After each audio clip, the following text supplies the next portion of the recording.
கம்பன் கழகத்தில் SRK நின்று பேசுகிற பொழுது சிங்கம் பிடரி சிலிர்க்க இப்படியும் அப்படியும் திரும்பியபடி நிற்கும் அந்த நிலைதான் இப்பொழுதும் என் கண் முன்னாலே தரிசனம் தருகிறது. அவர் பயன்படுத்திய வார்த்தைகளை நான் நினைந்து பார்க்கிறேன். தசையின் நசையாலே வீழ்ந்த தசமுகன் என்று பேசுவார். தசையின் நசையாலே வீழ்ந்த தசமுகன். சிறியன சிந்தியாதான் என்று வாலி குறித்து அவர் வழங்கி இருக்கக்கூடிய அந்த புத்தகத்தை ஒரு முறை எடுத்து படித்து பாருங்கள். அந்த SRK நான் நெஞ்சில் வைத்து போற்றக்கூடிய ஆசாஞா. 51 ஆண்டுகளாக நான் பொது வாழ்வில் இருக்கிறேன். எந்த நிலையிலும் எவருடைய கால்களிலும் விழுந்து வணங்கி எனக்கு பழக்கமே கிடையாது. ஆனால் நான் சந்திக்கிற பொழுதெல்லாம் விரும்பி விரும்பி விழுந்து விழுந்து வணங்கிய ஒரு பெருமகன் ஆசா ஞானசம்பந்தன். அந்த ஆசாஞாவை நினைந்து பார்க்க வேண்டும். தேப்போமியை நினைந்து பார்க்க வேண்டும். கீவாஜாவை நினைந்து பார்க்க வேண்டும். இன்றைக்கு பேசுகிற பொழுது அந்த பெயரை சொல்லுகிற பொழுதே நெகிழ்ந்து போகிறாரே இலங்கை ஜெயராஜ். அவர்களை அப்படி நெகிழச் செய்யக்கூடிய திருச்சி ராதாகிருஷ்ணன் அவர்கள். ராதாகிருஷ்ணன் அவர்கள் பேசுவதை கேட்பதே ஒரு சுகானுபவம். அவருடைய குடுமியும் அவருடைய காவி உடையும் ஏறக்குறைய அந்த ராதாகிருஷ்ணனை மறுவடிவம் கொண்டு இந்த தமிழ் இலக்கிய உலகத்திற்கு திரும்பி வந்திருப்பதாகத்தான் நான் இலங்கை ஜெயராஜை பார்த்தேன். 45 நிமிடங்கள் அவர் உரை நிகழ்த்துவார். ஒரே ஒரு பாடலைத்தான் அவர் பயன்படுத்துவார்.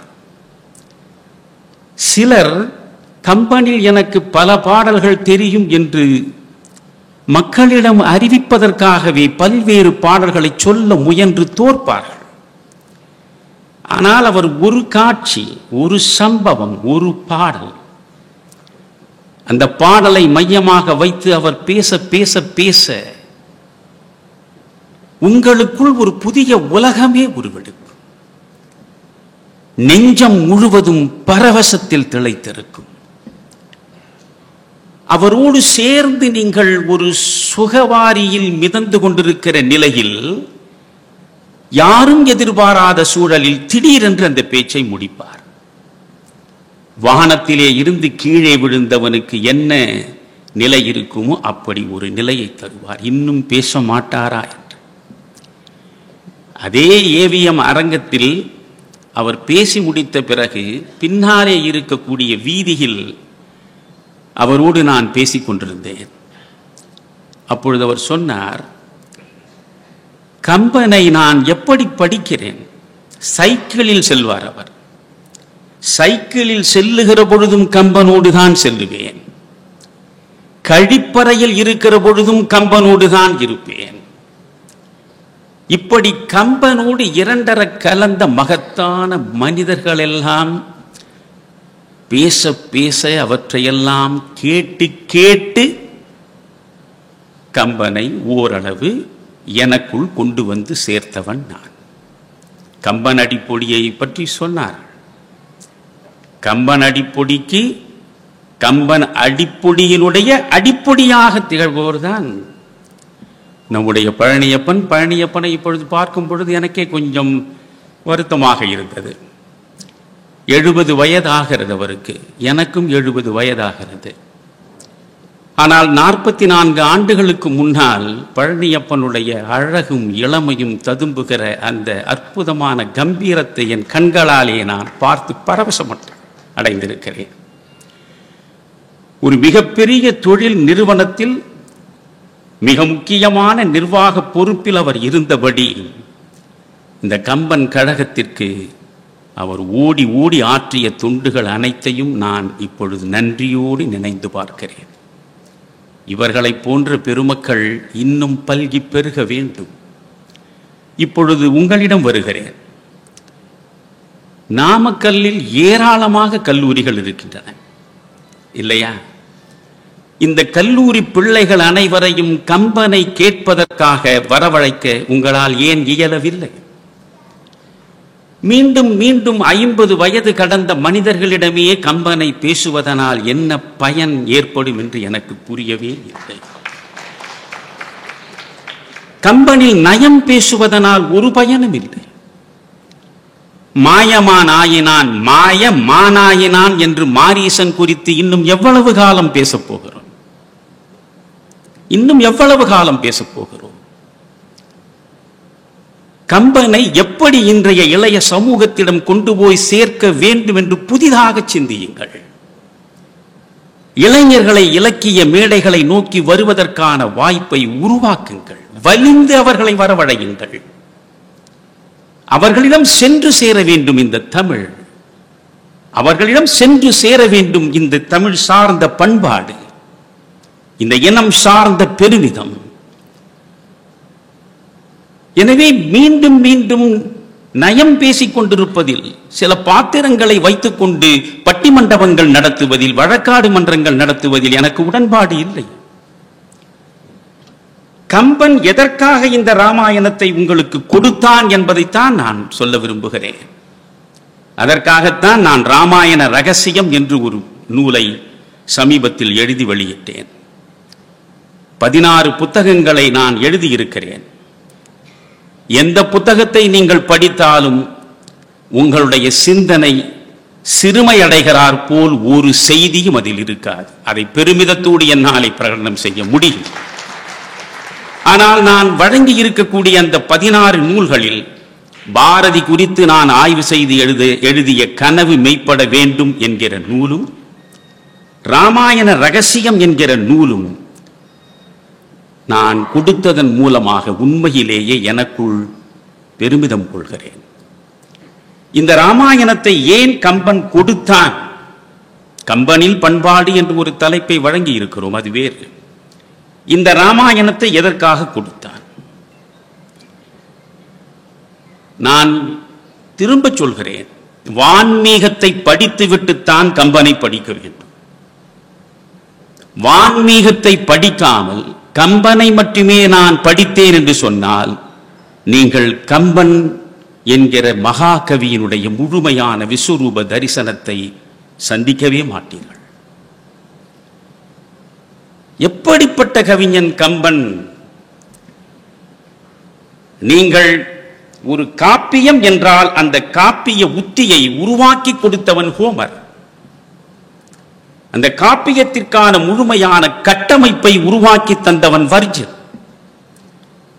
ஒரு இலக்கியத்தின் பாடுபொருள் எப்படி இருக்க வேண்டும் என்பதை தெளிவுபடுத்தியவன் மில்டன். பிரபஞ்சம் முழுவதையும் விசால பார்வையாலே எப்படி அளக்க வேண்டும் என்பதை சொல்லிக் கொடுத்தவன் ஷேக்ஸ்பியர். ஆனால் இவர்கள் அனைவரையும் விஞ்சக்கூடியவனாக கம்பன் காட்சி தருகிறான். நீங்கள் வாவேசு ஐயர் சொல்வதை இந்த நேரத்தில் பதிவு செய்கிறேன். வாவேசு ஐயர் செத்துப்போன மொழிகள் என்று பேசப்படுகிற லத்தீன் மொழியை படித்தவர், கிரேக்க மொழியை படித்தவர், பிரெஞ்சு மொழியை படித்தவர், வடமொழியை படித்தவர், ஆங்கிலம் அறிந்தவர், தமிழ் அறிந்தவர், தமிழனாயிருந்ததார். இத்தனை மொழிகளிலும் இருக்கக்கூடிய மிகச்சிறந்த மகா காவியங்களை, படைப்புகளை படித்து படித்து கரைத்து குடித்து விட்ட பின்னாலே சொல்கிறார், இவர்கள் அத்தனை பேரையும் நான் படித்து முடித்தேன். ஆனால் கவிதா மண்டலத்தில் கவி சக்கரவர்த்தியாக ஒரு நாற்காலி போட்டு அமரக்கூடிய ஆற்றல் மிக்க மகா கவிஞன் கம்பனை தவிர வேறு எவனும் கிடையாது என்று பேசுகிறார். இதை தமிழ் பற்று காரணமாக நான் சொல்கிறேன் என்று தயவு செய்து நினைத்து விடாதீர்கள் என்றும் சொல்கிறார். தமிழனாக பிறந்தவன் நான், தமிழ் கவிஞன் கம்பன், தமிழில் வடித்துக் கொடுத்திருக்கிற காப்பியம் ராமாயணம். அதனால் உலக மகா கவிஞர்களிலேயே மிக உயர்ந்த இடத்தை அலங்கரிக்கக்கூடியவன் கம்பன் என்று நான் சொல்வதாக நீங்கள் பிறழ புரிந்து கொள்ளலாகாது.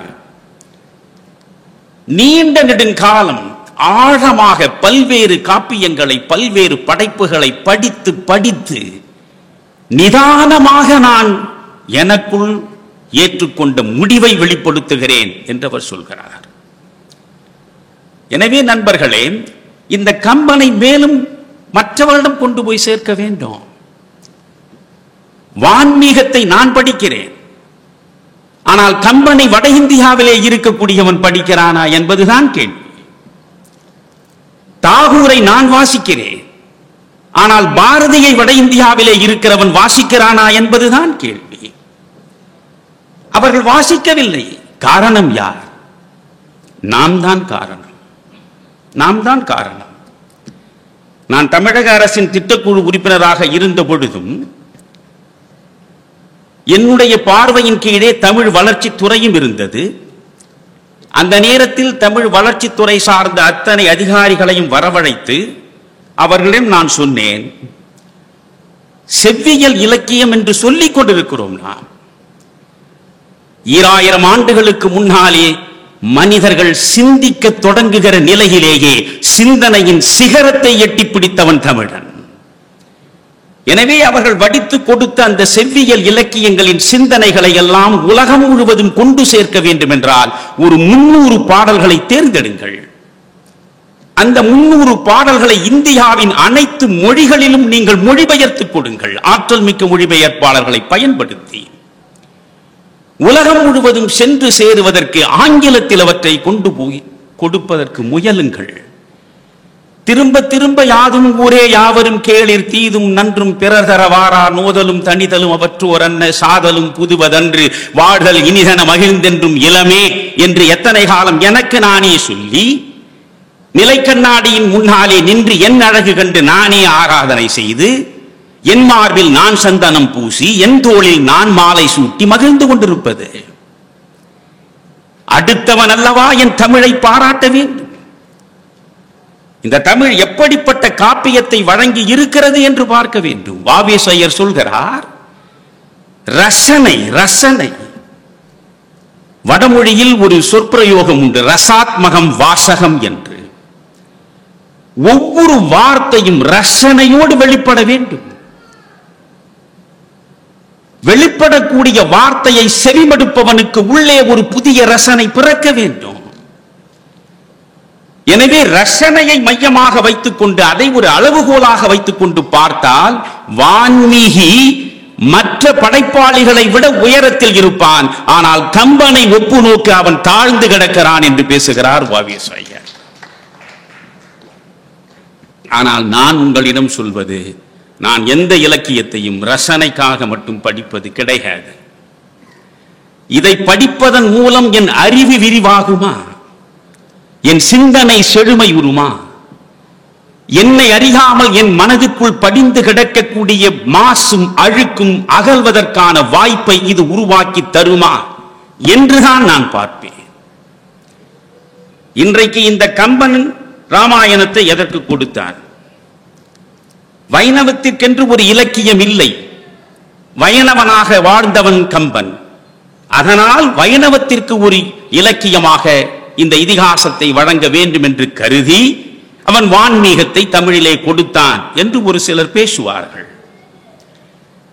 சடையப்ப வள்ளல் சோறு போட்டான். அந்த சோற்று கடனுக்காக சடையப்ப வள்ளலின் விருப்பத்தை நிறைவேற்றுவதற்கு இவன் ராமாயணத்தை தமிழிலே தந்தான் என்று சிலர் பேசுவார்கள். குலோத்துங்கன் கட்டளையிட்டான். அரச கட்டளையை மீறலாகாது என்பதனால் குலோத்துங்கன் கட்டளைக்கு இணங்கி இவன் ராமாயணத்தை கொடுத்தான் என்பார். மூன்றுமே பொய். மூன்றுமே பொய். ஏன் ராமகாதையை அவன் கொடுக்க வேண்டும்? கம்பனுக்கு முன்னாலே இந்த தமிழ் கூறும் நல்லுலகத்திற்கு ராமாயணம் முழுவதுமாக தெரியும். கடுந்திரள் ராமன் உடன் புனர் சீதை வலித்தகை அரக்கன் வவ்விய ஞான்றை என்று புறநானூறு பேசுகிறது.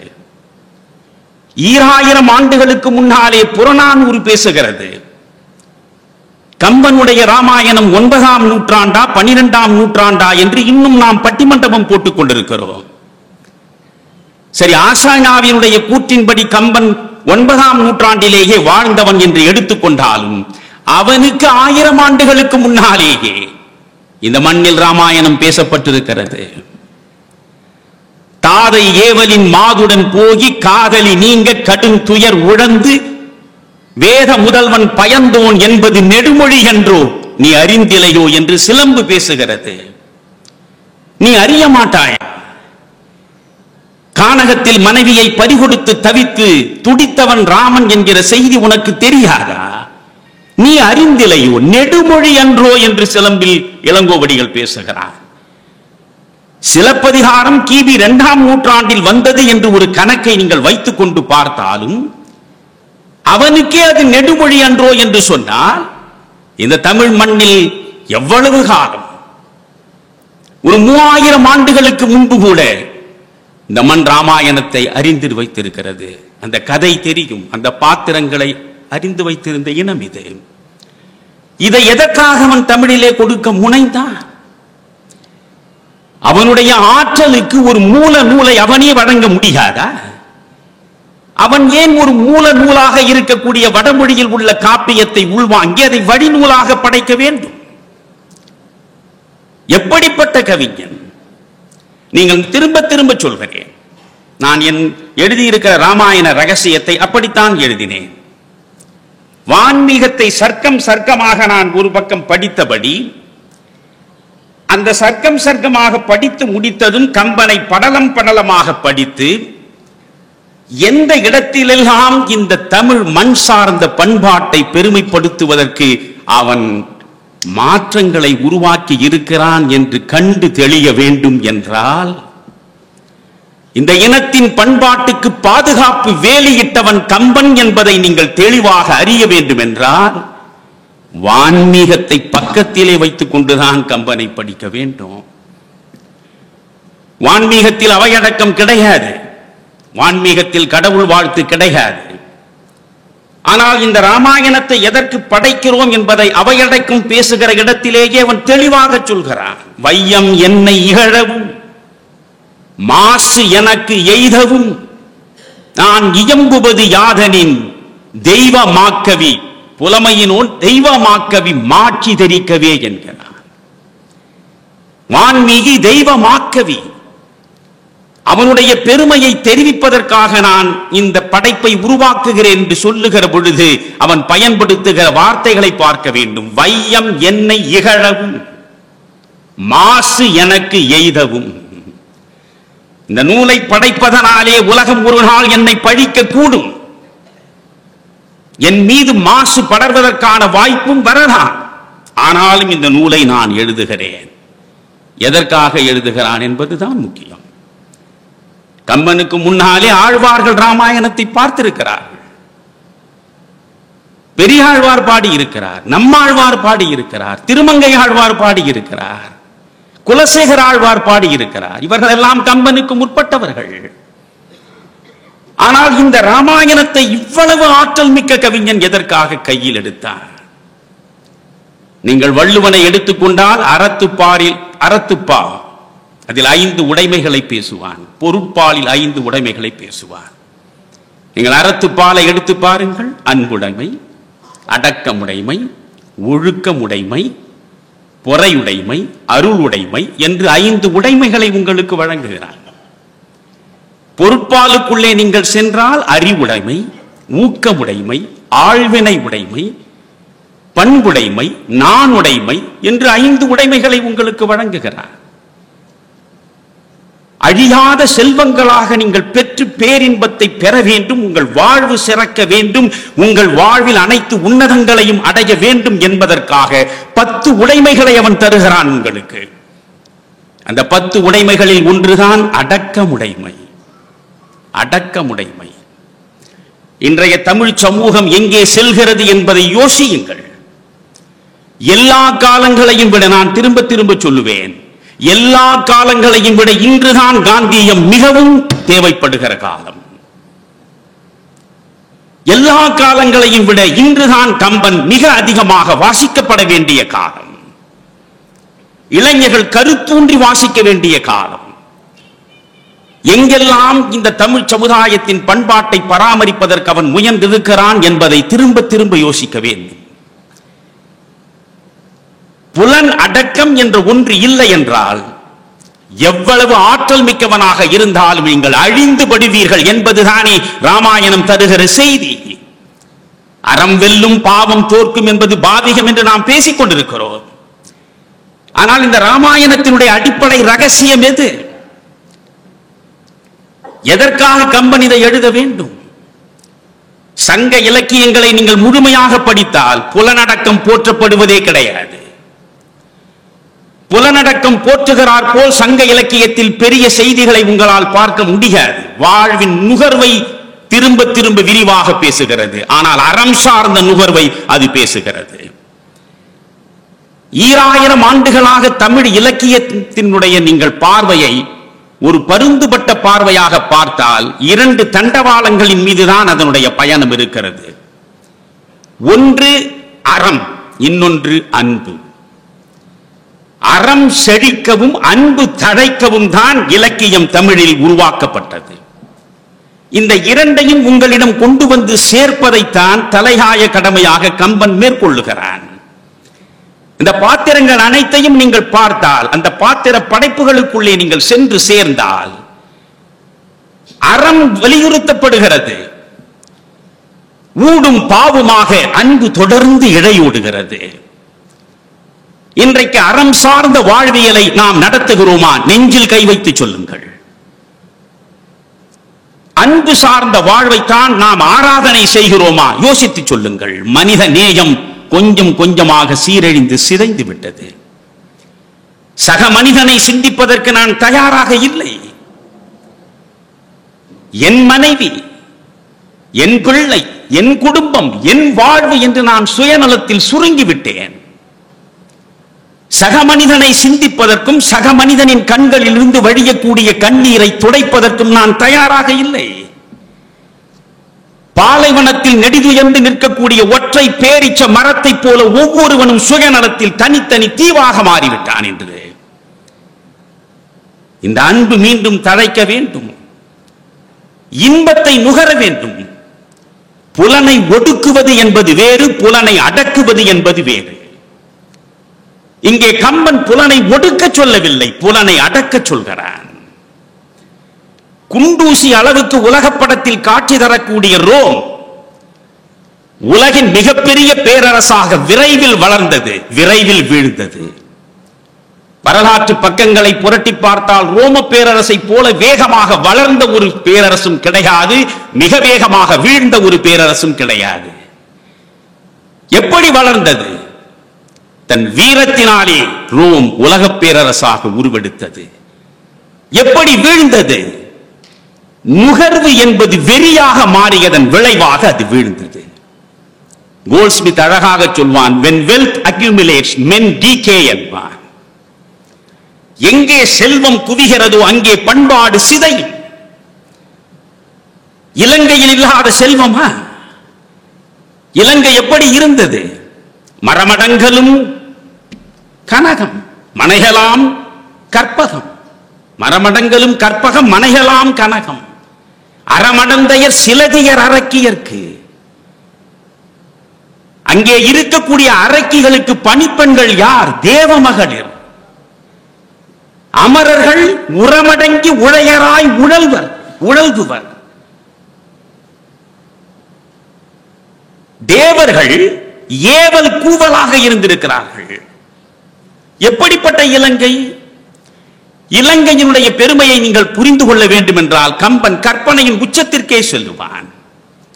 மாகாரின் மின்கொடி மடக்கினர் அடுக்கி, மீகார மெங்கனும் நருந்துகள் விளக்கி, ஆகாய கங்கையை அங்கையின் அள்ளி, பாகாய செஞ்சொலவர் வீசுபடு காரம். இதைவிட ஒரு ராவணனுடைய இலங்கையின் சிறப்பை பெரிதாக எவனும் பேசிவிட முடியாது. எப்படிப்பட்ட இலங்கை அது? புலர்காலை பொழுது விடுகிறது. புலர்காலை பொழுது விடிந்த சூழலில் இலங்கையிலே இருக்கக்கூடிய இல்லத்தரசிகள் வாசலை பெருக்குகிறார்கள். வாசலை பெருக்கி தண்ணீர் தெளித்து கோலமிடுகிறார்கள். அவ்வளவுதான். ஆனால் அதை கம்பன் எப்படி பேசுகிறான் என்று பார்க்க வேண்டும். மாகாரின் மின்கொடி மடக்கினர் அடுக்கி, வானத்திலே இருக்கக்கூடிய மின்னல் கொடியை எடுத்து ஒடித்து துடைப்பமாக மாற்றினார்களா? பொழுது துடைப்பம் உருவாகிவிட்டது, பெருக்குவதற்கு குப்பை வேண்டாமா? மாகாரின் மின்கொடி மடக்கினர் அடுக்கி, மீகார மெங்கனும் நருந்துகள் விளக்கி. அங்கே குப்பையாக இருந்தது முழுவதுமே வாசனை செறிந்த பூக்களும் இலைகளும் கற்பக மரத்திலே இருந்து விழுந்தவை. இதுதான் குப்பை. இந்த மீகாரம் எங்கனும் நரும் துகள் விளக்கி குப்பையை கூட்டிவிட்டார்கள். தண்ணீர் தெளிக்க வேண்டும். ஆகாய கங்கையை அங்கையின் அள்ளி, வானத்திலே இருக்கக்கூடிய கங்கை நீரை அப்படி எட்டி கையாலே எடுத்து தெளித்தார்கள். அப்படி என்றால் இலங்கையில் இருந்த மாட மாளிகைகளும் கூட கோபுரங்களும் விண்ணை தொடுகிற அளவுக்கல்லவா உயர்ந்திருக்கின்றன. அவ்வளவு செல்வ செழிப்புள்ள அந்த இடம். ஆடுனர் பாடுனர் ஆகி கழிக்கின்றார்களால் கவல்கின்றார் ஒருவரை காணேன் என்று அனுமன் பேசுகிறார். எவனை தன் நாயகனாக நெஞ்சிலே வைத்து போற்றுகிறானோ, எவனை கடவுளாகவே கருதி வழிபடுகிறானோ, அவனுடைய மனைவியை சிறையெடுத்தவன் மீது அவனுக்கு அடங்காத கோபம் இருக்கிறது. அடங்காத கோபத்தோடு தான் அவன் இலங்கைக்குள்ளே நுழைகிறான். இந்த ஊர்தேடு படலத்தில் அனுமன் மூலமாகவே இலங்கையின் பெருமை முழுவதையும் கம்பன் கொண்டு வந்து சேர்ப்பது ஒரு அற்புதமான காப்பிய உத்தி. அது அங்கே பார்க்கிறான், ஒருவன் கூட கண்ணீர் சிந்தவில்லை. ஆடுனர் பாடுனர் ஆகி கழிக்கின்றார்களால் கவல்கின்றார் ஒருவரை காணி. ஒருவன் கூட கவலைப்படவில்லை, கண்ணீர் சிந்தவில்லை. நிறையும் ஞானத்து உத்தமர் உறங்கினர் யோகியர் துயின்றனர் என்கிறார். இதைவிட ராவணனுக்கு தரக்கூடிய அதிகபட்ச சான்றிதழ் வேறு எதுவுமே இருக்க முடியாது. ஞானிகள் அங்கே நிறைந்த அமைதியோடு ஆழ்ந்த தியானத்தில் இருப்பதற்கான சூழலும் இருந்திருக்கிறது. ராவணன் எப்படிப்பட்டவன்? வாரணம் பொருத மார்பும் வரையினை எடுத்த தோளும் நாரத முனிவர் கேற்ப நயம்பட உரைத்த நாவும் வீரமும் களத்தே போட்டு வெறுங்கையே மீண்டு போகிறானே, அந்த காட்சியை கம்பன் காட்டுகிறானே. அந்த ராவணனுடைய வீழ்ச்சியை கம்பன் யோசிக்கிறான். இந்த ராவணனை மையமாக வைத்துக் கொண்டு இந்த தமிழ் சமூகத்திற்கு ஒரு பாடம் கற்பிக்க வேண்டும் என்று கருதுகிறான். வள்ளுவனுக்கு முன்னாலே நீங்கள் பார்த்தால் இந்த புலன் அடக்கம் பெரிதாக போற்றப்படவில்லை. வள்ளுவன் தான் புலன் அடக்கம் குறித்து ஆழ சிந்திக்கிறான். உரிமையுள் ஆமை போல் ஐந்தடக்கல் ஆற்றின் எழுமையும் ஏமா புடைத்து என்று நம்மிடம் கொண்டு வந்து சேர்க்கிற எந்த காட்சியை பாருங்கள். ஒரு ஆமையை உங்களிடம் கொண்டு வந்து காட்டுகிறான். உங்களுடைய 5 பொறிகளும் எப்படி இருக்க வேண்டும்? நண்பர்களே, உலகத்திலேயே வரம் வாங்கியவர்கள் மனிதர்கள் என்று நினைக்காதீர்கள். உலகத்திலேயே சபிக்கப்பட்டவர்கள் தான் மனிதர்கள். ஏன் தெரியுமா? விவேக சூடாமணியில் ஆதிசங்கரர் மிக அழகாக சொல்லுவார். நீங்கள் ஒரு விலங்கு ஒரு பறவை என்று எடுத்துக்கொண்டால் அதற்கு ஒரு பொறியின் மூலமாகத்தான் மரணம் சம்பவிக்கும். ஒரு மானுக்கு எப்படி மரணம் வருகிறது என்றால், ஓசை எங்கே வருகிறதோ அந்த ஓசையை கேட்டு தன் வசம் இழந்தால் அது வேடன் கையில் சிக்கும். ஒரு பொறி ஒரு மானை வீழ்த்துவதற்கு முடிகிறது. ஒரு விட்டில் எங்கே வெளிச்சம் இருக்கிறதோ அந்த வெளிச்சத்தை நோக்கி செல்லும், சென்று கருகி சாம்பலாகி கீழே விழும். இந்த கண் என்ற ஒரு பொறி இல்லை என்றால் அதற்கு வீழ்ச்சி இல்லை. ஒரு பொறியால் விட்டில் வீழ்கிறது. யானை மெய்யுறு புணர்ச்சி, இந்த மெய் தருகிற சுகம். அதனால் ஒரு பெண் யானையை காட்டி ஒரு ஆண் யானையை நீங்கள் இழுக்க முடியும். மறைவாக பள்ளம் பறித்து ஆண் யானையை வீழ்த்தி காலம் முழுவதும் மனிதன் அதை அடிமையாக்க முடியும். ஒரு வண்டு, அந்த வண்டு நறுமணத்தை தேடி செல்கிறது. குறிப்பாக சண்பக பூவுக்குள்ளே ஒரு வண்டு இருக்குமானால் விரிந்து கிடக்கக்கூடிய பூ கொஞ்சம் கொஞ்சமாக குவிந்து கிடக்கிற நிலையில் நறுமணத்தில் தன்னை இழந்து விட்ட வண்டு குவிந்து விட்ட இதழ்களுக்கு இடையே சிறையில் சிக்கி சீரழிந்து விடும். இப்படி ஒவ்வொன்றாக பேசுகிறான். ஒவ்வொரு பறவையோ விலங்கோ அதற்கு ஒரு பொறியினால் தான். மீன் எப்படி அழிகிறது? நீங்கள் வாய் சுவைதானே. தூண்டிலில் ஒரு புழுவை வைத்தால் மீன் வந்து கவ்வுகிறது. கவ்வுவதன் மூலமாக அதனுடைய காலம் முடிந்து விடுகிறது. ஆதிசங்கரர் சொல்கிறார், இவை அனைத்தும் ஒவ்வொரு பொறியினாலே வீழ்கின்றன. மனிதா, உனக்கு 5 பொறிகள் எதிரிகளாக இருக்கின்றன. கண், காது, மூக்கு, செவி எல்லாமே மெய். மெய், வாய், கண், மூக்கு, செவி என்ற 5 பொறிகளை பேசுகிறோமே. இந்த 5 பொறிகளும் நம்ம என்ன செய்கின்றன? தவறிழைக்க தூண்டுகின்றன. தவறிழைக்க தூண்டுகின்றன. இந்த பொறிகள் வசப்பட்டு விடாமல் ஒவ்வொரு பொறியையும் அறிவினால் ஆதிக்கம் செலுத்துவதற்கு பெயர்தான் புலன் அடக்கம். என் அறிவினால் நான் இந்த பொறிகளை ஆதிக்கம் செலுத்த வேண்டும். அதற்காகத்தான் நமக்கு அறிவை கொடுத்திருக்கிறான். எனவே இந்த கம்பரை பொறுத்தவரையில் திரும்ப திரும்ப சொல்கிறேன், புலன் அடக்கம் ஒன்றுதான். ஆசாஞாவுடைய கம்பன் புதிய பார்வையை நீங்கள் படித்தாலும் அவர் திரும்ப திரும்ப பேசுவது இதைத்தான். நான் எழுதிய ராமாயண ரகசியத்திற்கான அந்த உள்ளடக்கத்தை நான் ஆசாஞாவிடம் இருந்துதான் பெற்றுக்கொண்டேன். எல்லாவற்றையும் நானே சுயமாக சிந்தித்து நானே கடைபரப்புகிறேன் என்று பேசுகிற எண்ணம் எனக்கு ஒருபோதும் கிடையாது. ஐன்ஸ்டீன் சொன்னான், உலகமே வியக்கக்கூடிய அளவுக்கு அறிவியலில் சாதனைகளை நிகழ்த்தி ஐன்ஸ்டீனை பெருமைப்படுத்துகிற பொழுது ஐன்ஸ்டீன் சொன்னான், எனக்கு முன்னாலே இருந்த அத்தனை அறிவியலாளர்களின் கண்டுபிடிப்புகள் என்கிற தோள்களின் மீது நான் ஏறி நிற்பதனாலேதான் என் உயரம் உலகத்திற்கு தெரிகிறது என்றான். ஐன்ஸ்டீனுடைய உயரம் உலகத்திற்கு தெரிகிறது என்றால் அவனுக்கு முன்னாலே இருந்த அனைத்து விஞ்ஞானிகளின் தோள்களின் மீது அவன் ஏறி நின்றிருக்கிறான். நான் ஆசாஞாவின் தோள்களில் ஏறி இருக்கிறேன், கீவாஜாவின் தோள்களில் ஏறி இருக்கிறேன், SRKவினுடைய தோள்களில் ஏறி இருக்கிறேன், திருச்சி ராதாகிருஷ்ணனுடைய தோள்களில் ஏறி இருக்கிறேன். எனக்கு முன்னால் இவர்கள் எல்லாம் மேடைகளில் எப்படி பேசினார்கள், ஒவ்வொரு மேடையும் எப்படி இருந்து இன்றைக்கு பாழ்பட்டு விட்டது. நான் இலங்கை ஜெயராஜ் அவரிடமும் சொன்னேன், கொஞ்சம் கொஞ்சமாக பாழ்பட்டு சீரழிந்து சிதைந்து கொண்டிருக்கக்கூடிய இலக்கிய மேடைகள். எனக்கு இங்கே இருக்கக்கூடிய பேராசிரியர்கள் மீது எல்லையற்ற கோபம் இருக்கிறது.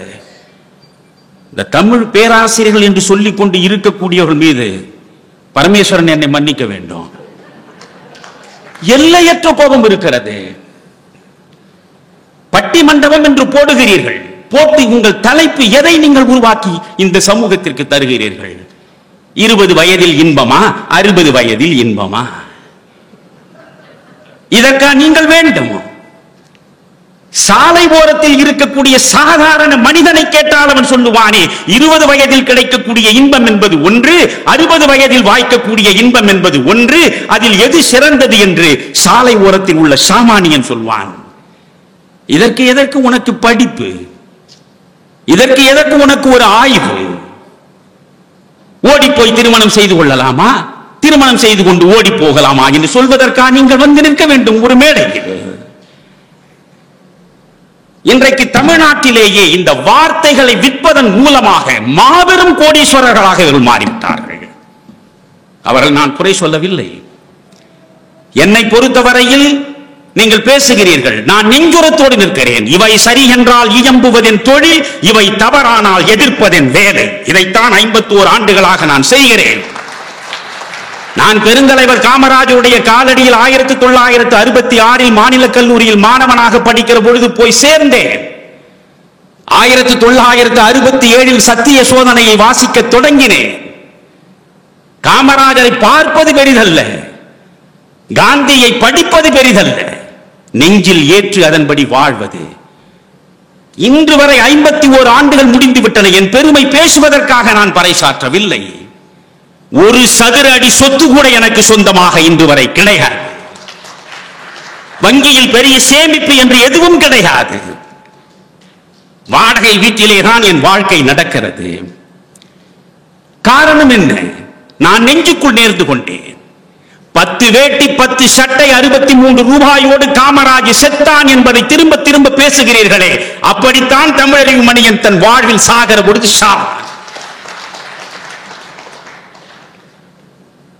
வலிகளை சுமக்கக்கூடிய வாழ்க்கை முறை வேண்டும். வலிகளை சுமக்க வேண்டும், இழப்புகளை ஏற்க வேண்டும். அப்பொழுதுதான் உண்மை பேசுவீர்கள். காந்தி சொல்கிறார், எவனிடம் உண்மையான அன்பு பிறக்கும்? உடைமை அற்றவன் உள்ளத்தில் இருந்துதான் உண்மையான அன்பு பிறக்கும். என் கல்லூரி காலத்தில் நான் அதை வேத வாசகமாக நெஞ்சில் வரித்துக் கொண்டேன். உடைமை அற்றவன் உள்ளத்தில் இருந்துதான் உண்மையான அன்பு பிறக்கும். எனவே இந்த உண்மையான அன்பு இன்றைக்கு இல்லை. இந்த ராமாயணத்தை அவன் கொடுத்தது முழுக்க முழுக்க புலனடக்கத்திற்காகத்தான். எவ்வளவு ஆற்றல் மிக்கவர்களாக இருந்தாலும் நீங்கள் அழிந்து படுவீர்கள் என்பதை உங்களுக்கு உணர்த்துவதற்காகத்தான். உடைமையின் இரண்டு விதமான பற்று, ஒன்று உடல் பற்று, இன்னொன்று உடைமை பற்று. இந்த இரண்டு பற்றுகளிலேதான் நாம் அலைக்கழிக்கப்படுகிறோம். உடைமை பற்றை விட மிக மோசமானது உடற்பற்று. இந்த உடல் சார்ந்த திணவு, அது உருவாக்கக்கூடிய காம உணர்ச்சி, அந்த காமத்தை அடக்க வேண்டும். எது ஆண்மை? எது ஆண்மை? எது பேராண்மை? யோசித்து பாருங்கள். பிறன்மனை நோக்கா பேராண்மை, சான்றோர்க்கு அரண் ஒன்றோ ஆன்ற ஒழுக்கு என்கிறான் வள்ளுவன். அடுத்தவன் மனைவியை ஏறெடுத்து பாராமல் இன்னொரு பெண்ணை இருதயத்திலே கொண்டு வந்து ஒரு நிமிடம் கூட நிறுத்தாமல் கரம் பற்றிய மனைவிக்காகவே கசிந்துருகி காதலாகி கடைசி வரையில் சாவதுதான், கடைசி வரை வாழ்ந்து சாவதுதான். பிறன்மனை நோக்காமல் இருப்பதுதான் பேராண்மை. பரிமேலழகன் அதற்கு என்ன உரை எழுதுகிறார்?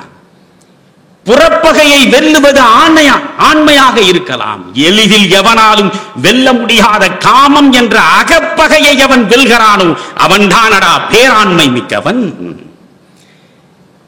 நீங்கள் வாரணம் பொருத மார்பும் வரையினை எடுத்த தோளும் நாரத முனிவர்க்கேற்ப நயம்பட உரைத்த நாவும் தாரணி மௌலிபத்தும் சங்கரன் கொடுத்த வாளும் கொண்டவன் தானே ராவணன். முக்கோடி வாழ்நாளும் உயர்ந்துடைய பெருந்தவமும் எக்கோடி யாகாலும் வெலப்படா என கொடுத்த வரமும் ஏனை திக்கோடும் செரு கடந்த உலகனைத்தும் வென்றவன் தானே என்று தசமுகன். ஆனால் அவன் வீரம் வீழ்ந்து பட்டதே பிறன்மனை நயந்ததனால் தானே. இலக்கியத்தை இலக்கியமாக படிக்க வேண்டும். நான் சொல்வது அதுதான். இந்த தமிழ்நாட்டில் வையம் என்னை இகழவும் மாசு எனக்கு எய்தவும் என்று பேசினானே கம்பன், அவன் மிகப்பெரிய தீர்க்கதரிசி. இந்த தமிழ்நாட்டிலே தான் சில தமிழ் பேரறிஞர்கள் புறப்பட்டார்கள், அந்த கம்பனை இழித்தும் பழித்தும் சகதியில் வீழ்த்துவதற்காக. பூரணலிங்கம் என்கிற பேரறிஞர், அவருடைய தமிழ் ஆற்றல் குறித்து நான் குறைத்து மதிப்பிடவில்லை. அந்த பூரணலிங்கம் பிள்ளை என்ன செய்தார்?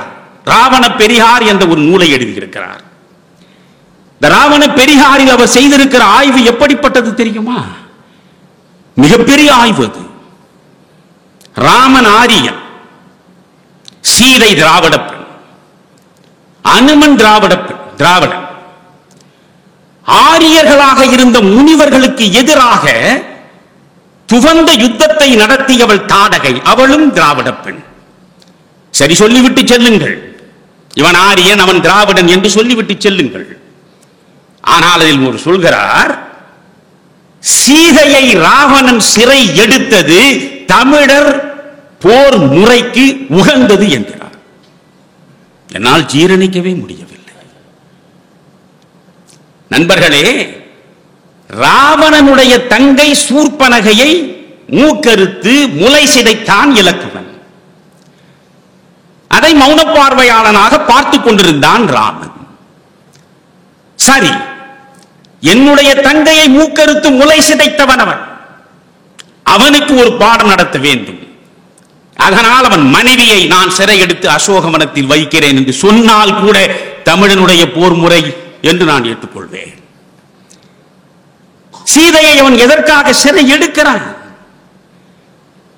கும்பகர்ணன் அழகாக பேசவில்லை. கும்பகர்ணன் ஒரு பதத்தை பயன்படுத்துகிறானே, அந்த பதத்தை பூரணலிங்கம் படிக்கவில்லையா? ராவணனுடைய சபையில் 2 முறை பேசுகிறான் கும்பகர்ணன். முதலில் மந்திராலோசனை படலத்தில் அவன் பேசுகிறான், பிறகு கும்பகர்ணன் வதை படலத்தில் மீண்டும் பேசுகிறான். முதலில் எழுந்ததுமே கும்பகர்ணன் ராவணனுக்கு எதிராக வைக்கக்கூடிய குற்றச்சாட்டு என்ன? நீ அயன் முதற் குலத்தில் வந்து நின்றவன், வேதங்களை படைக்கக்கூடிய பிரம்மத்தை அறியக்கூடிய, பிரம்மத்தை தரக்கூடிய, நான்முகனை மூலவனாக வைத்திருக்கக்கூடிய குலத்திலே வந்தவன் நீ. அடுத்து என்ன சொல்கிறான்? 1000 மறை பொருள் உணர்ந்து அறிவு அமைந்தோ. ஒரு மறையை வாசிக்கவில்லை நீ, 1000 மறை பொருள் உணர்ந்தது. அறிவது என்பது வேறு, உணர்வது என்பது வேறு. அறிந்து உணர்ந்து தேர்ந்து தெளிந்தவன் இவன் ராவணன். அதை சுட்டி காட்டுகிறான். இதை சொல்லிவிட்டு அவன் சொல்கிறான், அந்த இடம்தான் நீங்கள் படிக்க வேண்டும். அதற்கு வான்மீகத்தையும் படிக்க வேண்டும். வான்மீகத்தில் காட்டப்படுகிற கும்பகர்ணன் எப்படி பேசுகிறான், கும்பகர்ணனுடைய பாத்திரம் எப்படி உருவாக்கப்படுகிறது, இங்கே கம்பன் அதை எப்படி மெருகேற்றுகிறான் என்று பார்க்க வேண்டும். வையாபுரி பிள்ளை மிக அழகாக சொல்லுவார். கம்பன் காவியம் என்று வையாபுரி பிள்ளை தந்திருக்கிற படைப்பை வாசிக்க வேண்டும். அதில் அவர் சொல்லுவார், வான்மீகம் வெளிப்படுத்தக்கூடிய கும்பகர்ணன் ஒரு தசை பிண்டம், ஒரு தசை பிண்டம். ஆனால் அவனை பேரறிஞனாக கம்பன் உருமாற்றுகிறான். அவன் பேசக்கூடிய அனைத்தும் அறத்தின் மூர்த்தியாகவே அவன் வாய் மலர்கிறான். கும்பகர்ணனா பேசினான், கம்பன் பேசுகிறான். கம்பன் பேசுகிறான். 1000 மறை பொருள் உணர்ந்து அறிந்தவன் நீ. ஆனால் நீ என்ன செய்து விட்டாய்? ஓவியம் அமைந்த நகர் தீ உன உழைந்தாய். ஒரு குழந்தை கூட வந்து பேசியது. சுட்டது குரங்கு எரி சூறையாடிட கெட்டது கொடிநகர், கிளையும் நண்பரும் பட்டனர், பறந்தது பரிபவம் எங்கனும், இட்டது இவ்வரிகனை, இருந்தது என் உடல் என்று ராவணன் புலம்புகிறானே, அந்த காட்சியை ஒரு குழந்தை பேசியது இங்கே. அந்த ராவணனை பார்த்து சொல்கிறான், ஓவியம் அமைந்த நகர் உழைந்தது, நகர் அழிந்தது என்று மனதுக்குள் உளைச்சல் உறுகிறாயே, உன் கோயில் அழிந்தது குறித்து நீ சிந்தித்தாயா? உன் அரச தர்மத்தை நீ கைவிட்டு விட்டாயே, அதை யோசித்தாயா? வேறு ஒரு குலத்தோன் தேவியை சிறை வைத்த செயல் நன்றோ என்று கும்பகர்ணன் பேசவில்லை. அங்கே கம்பன் கும்பகர்ணனை பேச வைக்கிற பொழுது ஒரு பதத்தை செருகுகிறான். அங்கேதான் ஆழ சிந்திக்க வேண்டும். அனிசை காவியம் 1000 கற்கினும் ஆழ்ந்திருக்கும் கவி உளம் காண்கிறார் என்று பாரதி புலம்புகிறானே, அதுதான் ஒரு படைப்பாளி எந்த நோக்கத்திற்காக ஒரு படைப்பை சமூகத்திற்கு சமர்ப்பிக்கிறான், அவனுடைய உண்மையான நோக்கம் என்ன என்பதை உணர்ந்து படிக்க வேண்டும். அதுதான் அந்த படைப்பாளிக்கு நீங்கள் தரக்கூடிய உன்னதமான மரியாதை. இங்கே அவன் என்ன சொல்கிறான்? வேறு ஒரு குலத்தோன் தேவியை சிறை வைத்த செயல் நன்றோ என்று கும்பகர்ணன் பேசவில்லை. வேறு ஒரு குலத்தோன் தேவியை நயந்து சிறை வைத்த செயல் நன்றோ. என் தங்கையை மூக்கறிந்தான், முலை சிதைத்தான், அதனால் பழிக்கு பழி வாங்குவது என்பதற்காக, நான் பட்ட துயரத்தை அவன் பட வேண்டும் என்பதற்காக, எனக்கு வந்து சேர்ந்த அவமானம் அவனுக்கும் சென்று சேர வேண்டும் என்பதற்காக நான் அவனுடைய மனைவியை கொண்டு வந்து சிறை வைத்தேன் என்றால் தவறில்லை. வேறு ஒரு குலத்தோன் தேவியை சிறை வைத்த செயல் நன்றோ என்று சொல்லவில்லை, நயந்து சிறை வைத்த செயல் நன்றோ. மாற்றான் மனைவியின் மீது மையலுற்று அவளை தன்வசப்படுத்தி அவளை அடைய வேண்டும் என்பதற்காகவே கொண்டு வந்து வைத்திருக்கிறாயே, இது என்ன கோயியல் தர்மம்? இது என்னடா அரச தர்மம்? இது என்ன தனி மனித தர்மம்? பேசுவது மானம், இடை பேணுவது காமம், கூசுவது மானிடரை நன்று நம் கொற்றம். எவ்வளவு எள்ளல் சுவையோடு அங்கே கும்பகர்ணன் பேசுகிறான். நண்பர்களே, இங்கேதான் யோசிக்க வேண்டும். இதை ஏன் அந்த பூரணலிங்கம் புரிந்து கொள்ளவில்லை? நயந்து சிறை வைத்த செயல் நன்றா? நயந்து சிறை வைப்பதுதான் தமிழனுடைய பண்பாடா? அதுதான் தமிழன் வளர்த்தெடுத்த போர் முறையா? இப்படி பேசித்தான் கம்பனை அவர்கள் இழிவுபடுத்தினார்கள். ராவண காவியத்தை வைத்தார் புலவர் குழந்தை. ராவண காவியமே படைத்தார். ராவனை பாட்டுடை தலைவனாக ஏற்றி வைத்து அதைவிட கொடுமை பாவே மாணிக்க நாயக்கர் என்பவர் கம்பன் புழுகும் வான்மீகி வாய்மையும் என்று ஒரு நூலை கொடுத்தார். எங்கெல்லாம் கம்பன் புழுகி இருக்கிறான், எந்த இடத்திலெல்லாம் வான்மீகி உண்மை பேசி இருக்கிறான் என்று சொல்வதற்காக. ஆனால் நண்பர்களே, ஒரு இலக்கியத்தை நீங்கள் இதயத்தால் வாசிக்க வேண்டும். ஒரு வரலாற்றை உங்கள் மூளையால் ஸ்பரிசிக்க வேண்டும். வரலாறு வேறு, இலக்கியம் வேறு.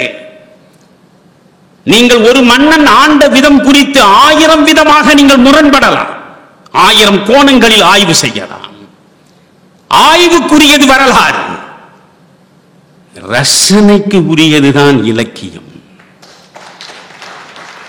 இலக்கியம் ரசனைக்கானது.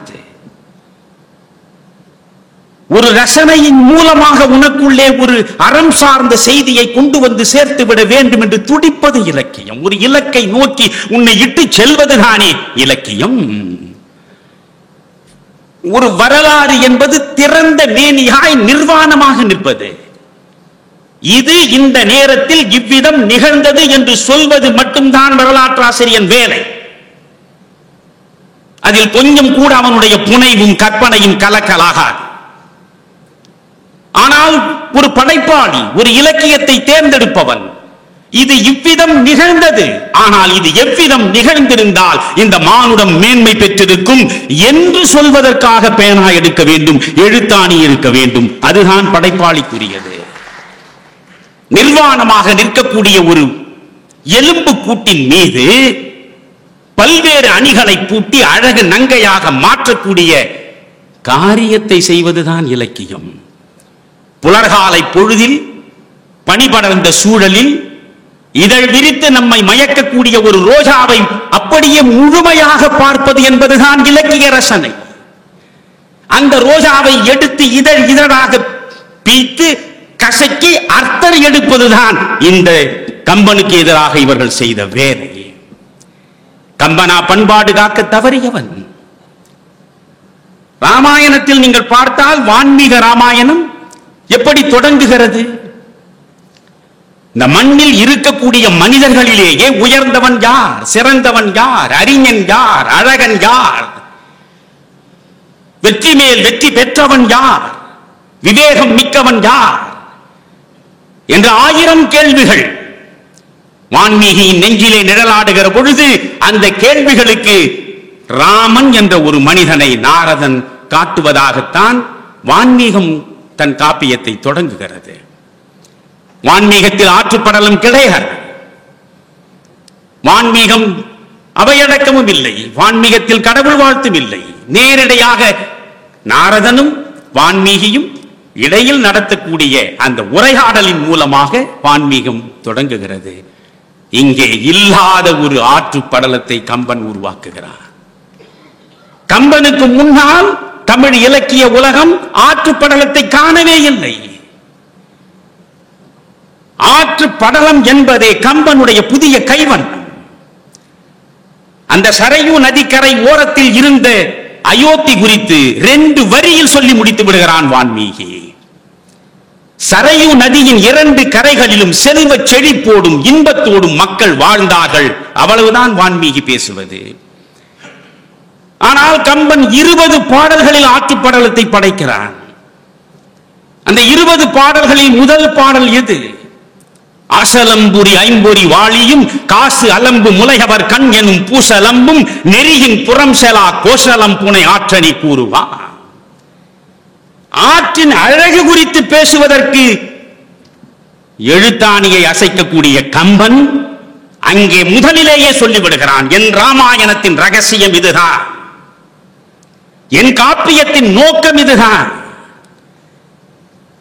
நண்பர்களே, கிபி 2ஆம் நூற்றாண்டில் திருக்குறள் வந்தது என்று நீங்கள் வைத்துக் கொண்டால் அந்த திருக்குறள் இந்த தமிழ் சமூகத்திற்கு வழங்கி இருக்கக்கூடிய வாழ்வியல் நெறிகளை அப்படியே தமிழன் பின்பற்றி இருந்தால் 300 ஆண்டு காலம் தமிழகம் கலப்பரர்கள் காலத்தில் இருண்ட காலத்தை சந்தித்திருக்க முடியாது.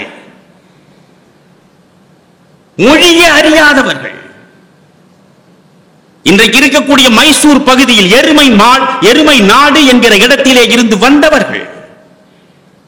மராடரஸ் என்று ஆங்கிலத்திலே பேசுகின்ற கொள்ளைக்கார கூட்டம் அது. அந்த கூட்டத்திடம் இந்த தமிழகம் 300 ஆண்டுகள் விழுந்து கிடந்ததே. ஏன் வள்ளுவனை பின்பற்றவில்லை? நான் இப்பொழுதும் பல இடங்களில் சொல்லுவேன், இதோ ஒரு பிள்ளை இருக்கிறது, இந்த பிள்ளையை பாருங்கள், 1330 குறட்பாக்களையும் அப்படியே சொல்லும். நீங்கள் ஒரு குறளினுடைய கடைசி வார்த்தையை சொல்லுங்கள், உடனே அந்த குறளை சொல்லும். ஒரு அதிகாரத்தை நீங்கள் இந்த குறள் எந்த அதிகாரத்தில் இருக்கிறது என்று கேளுங்கள், உடனே அந்த அதிகாரத்தை சொல்லும். நான் சொல்கிறேன், இது தேவையே இல்லை என்கிறேன். இதனால் என்ன பயன்?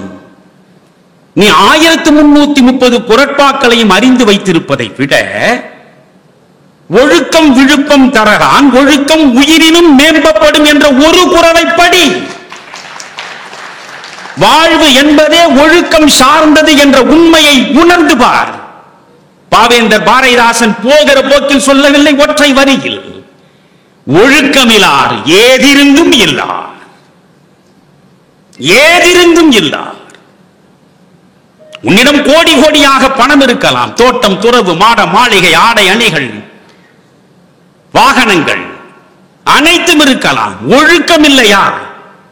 பாவேந்தர் முடித்து விடுகிறார், ஒழுக்கமிலார் ஏதிருந்தும் இல்லார். ஒரு குறள் படி, ஒரே ஒரு குறள் படி, அந்த குறள் படி நட. நான் ஒரு குறளைத்தான் ஒழுங்காக படித்து வைத்திருக்கிறேன், ஒரே ஒரு குறளை. எனக்கு 1330 குறளும் சத்தியமாக தெரியாது. 1330 குறட்பாக்களையும் படித்திருக்கிறேன். ஆனால் 1330 குறட்பாக்களையும் சொல்ல வேண்டும் என்கிற நிலைக்கு என்னை ஒரு நாளும் உட்படுத்திக் கொள்ளவில்லை. ஒரு குறள் எனக்கு ஒழுங்காக தெரியும், என் வாழ்வை செம்மைப்படுத்துவதற்கு. என்ன தெரியுமா? யாதனின் யாதனின் நீங்கியான் நோதல் அதனின் அதனின் இளன். இதைவிட வாழ்வியல் பேருண்மை, இதைவிட வாழ்க்கைக்கான தத்துவம் உலகத்தில் ஒன்றுமே கிடையாது. மேலை நாடுகளில் தத்துவ வாசலை அகலமாக முதலில் திறந்து வைத்த பிளாட்டோ தொடங்கி என் கண் முன்னால் வாழ்ந்து மறைந்த ஜே கிருஷ்ணமூர்த்தி என்கிற ஜே.கே. வரை அத்தனை தத்துவ ஞானிகளின் தரிசனங்களிலும் நான் ஈடுபடுகிறேன். ஆனால் பக்கம் பக்கமாக அவர்கள் எழுதி வைத்திருப்பதையெல்லாம் படிப்பதனால் பெற முடியாத ஒன்றை ஒற்றை குறளில் நான் அடைகிறேன். யாதனின் யாதனின் நீங்கியான் நோதல் அதனின் அதனின் இளன். எவ்வவற்றிலே இருந்து நீ விடுபட்டு விலகிக் கொண்டே செல்கிறாயோ அவ்வவற்றினால் வரக்கூடிய துன்ப துயரங்களில் இருந்தும் நீ தானாகவே விலகி விடுகிறாய். 2 வரியில் திருமூலன் சொல்லவில்லை, ஆசை பட பட ஆய் வரும் துன்பங்கள் ஆசை விட விட ஆனந்தம் ஆகுமே. இல்லையா? ஆசை பட பட ஆய் வரும் துன்பம், ஆசை விட விடதான் ஆனந்தம். நண்பர்களே, ஒரு வீடு மட்டுமே 6000 கோடிக்கு கட்டி வைத்திருப்பவன் அம்பானி. ஒரு வீடு, அவன் வசிப்பதற்கான ஒரு வீடு. அந்த வீட்டில் 8வது மாடியிலே நின்று கொண்டு நீங்கள் பார்த்தால் தாராவி தெரியும். ஆசியாவிலேயே மிக மோசமான வாழ்க்கை அனுபவித்துக் கொண்டிருக்கக்கூடிய அந்த தாராவி மக்கள் கழிப்பறை இல்லாமலேயே வெளிப்புறங்களில் தங்கள் இயற்கை உபாதைகளுக்கு நிற்கக்கூடிய நிலை அந்த 8வது மாடியில் இருந்து பார்த்தால் தெரியும். 6000 கோடியில் 8 மாடி கட்டுகிறான். ஆனால் அந்த அம்பானியின் காலில் எவனும் விழமாட்டான். இலங்கை ஜெயராஜனுடைய காலில் இங்கே இருக்கக்கூடியவர் விழுந்தார் என்கிறீர்களே, காரணம் என்ன? துறப்பது துறப்பது துறக்க துறக்கத்தான் வாழ்வில் பெருமையே தவிர சேர்க்க சேர்க்க வாழ்வில் வந்து சேருவது சிறுமை என்பதை முதலில் புரிந்து கொள்ள வேண்டும். இங்கே இதைத்தான் உங்களிடம் கம்பன் கொண்டு வந்து கொடுக்க நினைக்கிறான். அசலம்புரி ஐம்பொறி வாளியும் காசு அலம்பு முலையவர் கண் எனும் பூசலம்பும் நெறியின் புறம் செலா கோசலம் புனை ஆற்றணி கூறுவாம் என்பதை படிக்கிற பொழுது ஒரு மனிதனுக்கு இருக்கக்கூடிய 5 பொறிகள், இந்த 5 பொறிகளுமே குற்றமிழைக்கக்கூடியவை. ஆனால் மிதில் அந்த கோசலத்திலே இருந்த ராமன் 5 பொறிகள் மூலமும் குற்றமிழைக்காதவன் என்று கம்பன் பேசவில்லை. கோசலத்தின் தலைநகராகிய அயோத்தியில் இருக்கக்கூடிய மக்கள் ஐம்பொறிகளும் சுத்தமாக இருந்தார் என்றும் சொல்லவில்லை. கோசலத்தில் இருந்த அனைவருமே ஐம்பொறிகளை வென்றவர்களாக அவன் காட்டுகிறான். ஆனால் இதில் எனக்கு ஆசாஞா சொல்லித்தான் தெரியும். ஆசாஞா தான் அதற்கு அழகாக சிவஞான போதத்திற்கு விளக்கம் தந்த மாதவ சிவஞான சுவாமிகள் வழங்கியதை வைத்துக் கொண்டு அவர் வழங்கியதை உங்களைப் போல் உட்கார்ந்து கொண்டு நான் கேட்டேன். இதை நான் சொல்லுகிற பொழுது யாராவது 4 பேர் கைதட்டினால் அது ஆசாஞாவுக்கு சென்று சேர வேண்டுமே தவிர தமிழறிவு மணியனுக்கு இல்லை. அவர் தான் சொன்னார், அசலம்புரி ஐம்பொறி வாளியும் காசு அலம்பு முலையவர் கண்ணெனும் பூசலம்பும் நெறியின் புறம் செலா கோசலம். மெய்வாய் கண் மூக்கு செவி என்ற 5 பொறிகளும் குற்றமிழைக்காது என்று முதல் வரியில் சொல்லிவிட்ட கவி சக்கரவர்த்தி 2வது வரியில் கண் குற்றமிழைக்காது என்று திரும்ப ஏன் சொல்ல வேண்டும்? அது ஒரு கவி சக்கரவர்த்திக்கு அழகா? 5 பொறிகளும் குற்றமிழைக்காது என்று சொன்னவன் மீண்டும் கண் குற்றமிழைக்காது என்று ஏன் சொல்ல வேண்டும்? அதற்கு சிவஞான முனிவர் எழுதிய விளக்கத்தை ஆசாஞாதான் எனக்கு கொடுத்தார். மனிதனுக்கு இருக்கக்கூடிய 5 பொறிகள், இந்த 5 பொறிகளில் 4 பொறிகள் நின்று பற்றும் பொறிகள், கண் மட்டும்தான் சென்று பற்றும் பொறி. இசையை காது கேட்கும், இசை வந்து நுழைந்தால் தான் கேட்கும், காது போய் இசையை கொண்டு வராது. உணவை வாய் ஏற்கும், உணவை உள்ளே வைத்தால் தான் வாய் ஏற்கும், வாயே போய் உணவை தேடாது இல்லையா? இப்படி 4 காற்றை சுவாசிப்பது உயிர் வாழ்வதற்காக. அதற்காக மூக்கு என்ன காற்றை தேடி தேடியா சுவாசிக்கிறது? காற்று உள்ளே வந்தால் மூக்கு இழுத்துக்கொள்ளும். ஒருவன் என்னை தொட்டால் எனக்கு அந்த மெய்யுணர்ச்சி வரும். எனவே இந்த 4 பொறிகளும் நின்று பற்றும் பொறிகள். ஆனால் கண் இருக்கிறதே மோசமானது. என் பார்வை படரக்கூடிய இடம் வரையில் எதையோ செய்யும் ஆற்றல் பெற்றது இந்த கண் ஒன்றுதான். எனவே சென்று பற்றக்கூடிய இந்த கண்ணே தவறிழைக்காது என்றால் நின்று பற்றக்கூடிய மற்ற பொறிகளை பற்றி பேச வேண்டிய அவசியமே இல்லை என்று சொல்லுகிற பாடல் எங்கே இருக்கிறது? 12000 பாடல்களை கம்பன் கொடுத்திருக்கிறானே, இதில் எங்கோ ஒரு இடத்தில் இருக்கிறதா தேடி பிடிப்பதற்கு? காப்பியத்தின் தொடக்கத்தில் வரக்கூடிய முதல் பாடலிலேயே தன்னுடைய நோக்கத்தை கம்பன் வெளிப்படுத்தி விடுகிறார். புலன் அடக்கம் தான். நீங்கள் அதற்கு பிறகு நீங்கள் வரிசையாக நீங்கள் படித்துக் கொண்டே வாருங்கள். ஆற்றுப்படலம் முடிகிறது, நாட்டுப்படலத்திற்குள்ளே நுழைந்து பாருங்கள். தமிழனுக்காகத்தான் அவன் ராமாயணத்தை எழுதினான். காப்பியம் வடமொழி, பாத்திரங்கள் படைக்கப்பட்ட விதம் அனைத்துமே வான்மீகம் வடமொழி.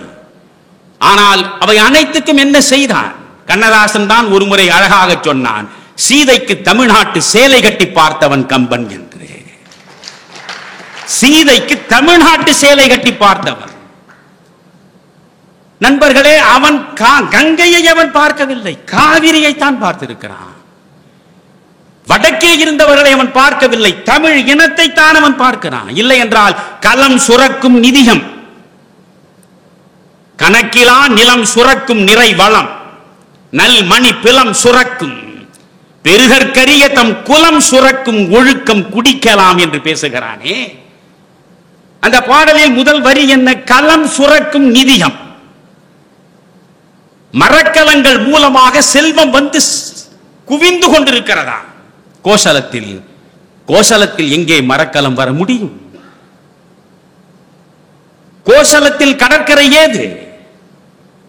கடற்கரை என்ற ஒன்று இருந்தால் தானே மரக்கலங்கள் செல்ல முடியும், மற்ற நாடுகளோடு வணிக தொடர்பு கொள்ள முடியும், அங்கிருந்து செல்வத்தை கொண்டு வந்து இங்கே செழுமைப்படுத்த முடியும்.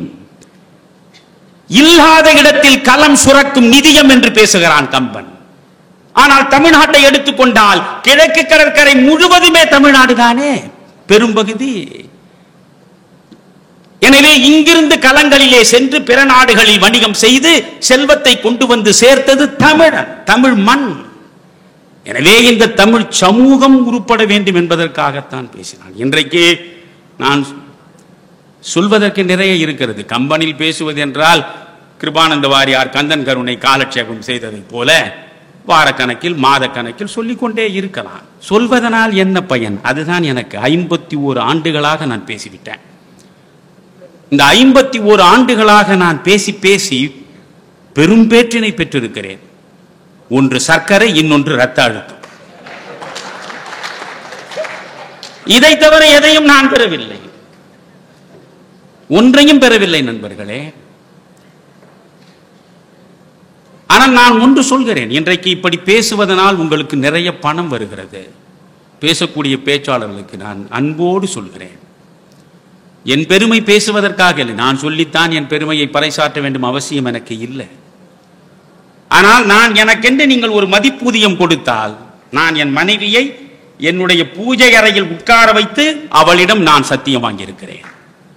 என் அறிவை கொண்டு பெறுவது எதுவாயினும் பிறர் அறிவை பெருக்குவதற்காகவும் பிறர் ஏழ்மையை அகற்றுவதற்காகவும் மட்டும்தான் பயன்.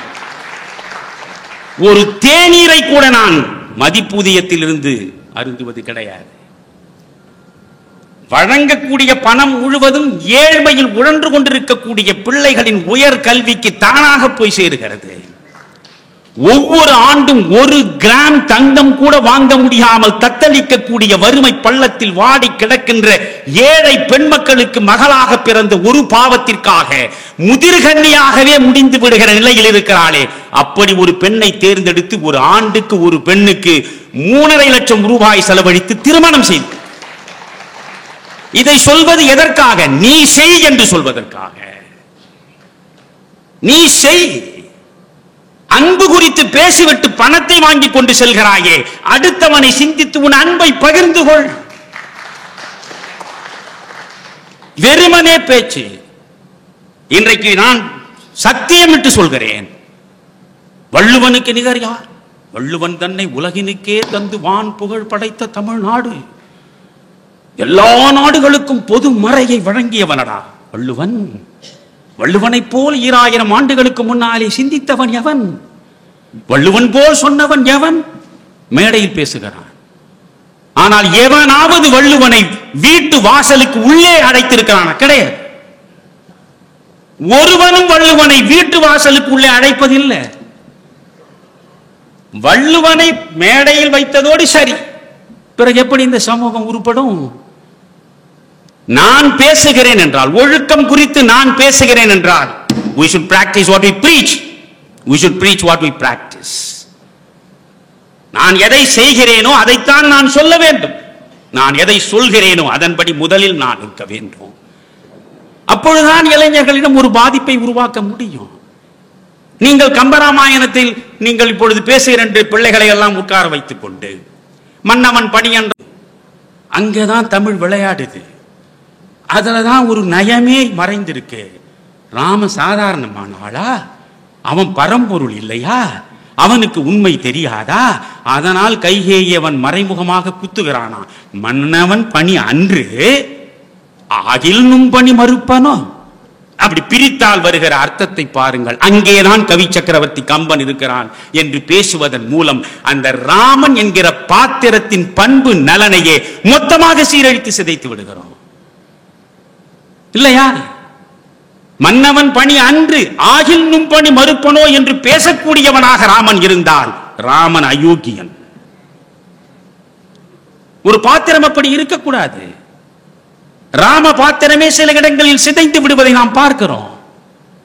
சுக்ரீவனிடம் அனுமன் கொண்டு போய் ராமனை அறிமுகப்படுத்துகிறான்.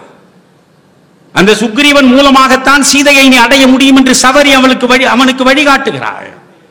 இந்த சுக்ரீவனை பயன்படுத்திக் கொள்ள வேண்டும் என்று ராமன் நினைக்கிறான். ராமனும் சுக்ரீவனும் பேசுகிறார்கள். வான்மீகத்திலே தான் அவர்கள் தீவலம் வந்து நட்பை உருவாக்கிக் கொள்வதாக இருக்கிறதே தவிர கம்பனில் அப்படி ஒரு காட்சி கிடையாது. வான்மீகத்திலேதான் வீடனன் இவனிடம் வந்து ராமனிடம் அடைக்கலம் அடைகிற பொழுது ராவணனுடைய வல்லமை முழுவதையும் வீடனன் மூலமாக அறிந்து கொண்ட பிறகுதான் வீடனனுக்கு இலங்கை முடிசூட்டுவதாக இலக்குவன் மூலம் வான்மீகம் பேசும். ராவணனுடைய வல்லமையை, இலங்கையினுடைய வலிமையை முழுவதுமாக வீடனன் வாய்மொழி மூலமாக தெரிந்து கொண்ட பிறகு, ஆஹா, இவனை நாம் பயன்படுத்திக் கொள்ள வேண்டும், ஒரு சகோதர துரோகி கிடைத்து விட்டான் என்று முடிவெடுத்து அவனுக்கு இலங்கையினுடைய மகுடத்தை சூட்டுவதாக வான்மீகம் பேசும். கம்பனில் அப்படி கிடையாது.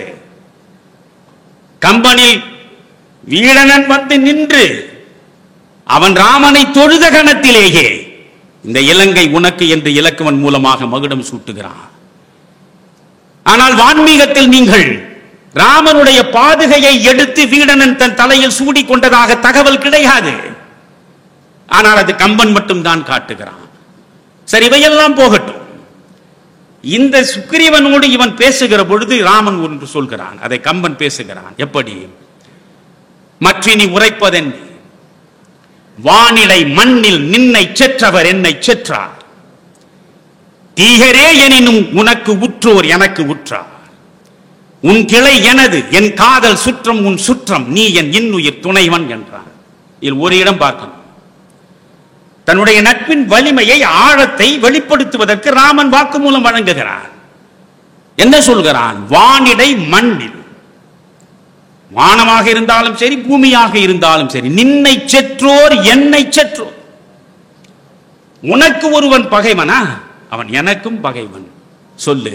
அடுத்த வரி பாருங்கள். தீயரே எனினும் உனக்கு உற்றோன் எனக்கும் உற்றோன் என்று பேசினால் அது ராமனுக்கு சரியில்லை. ஒருவன் நல்லவன் என்பதற்கு அடையாளம் அவன் நல்லவர்களோடு மட்டும் இணக்கம் கொள்வதுதான். இவன் தீயவன் என்று தெரிந்தால் அவனை விலக்கி வைக்க வேண்டும். பதஞ்சலி யோக சூத்திரத்தை படித்து பாருங்கள். பதஞ்சலி யோக சூத்திரத்தில் ஒரு வாழ்வை நீ அற்புதமாக உருவாக்கிக் கொள்வதற்கு என்னென்ன செய்ய வேண்டும் என்று சொல்லுகிற பொழுது, தீயவன் என்று தெரிந்தால் தீயவனை விட்டு விலகி நில் என்று சொல்லும். இவன் தீயவனாக உனக்கு இருந்தாலும் அவன் தீயவன், ஆனால் உனக்கு நண்பன் என்றால் எனக்கும் நண்பன் என்று பேசுகிற இடம் ராமபாத்திரம் சிதைகிறது. இப்படி நிறைய பேசிக்கொண்டு போகலாம். எனக்கு சேலம் சென்று ரயிலை பிடிக்க வேண்டும்.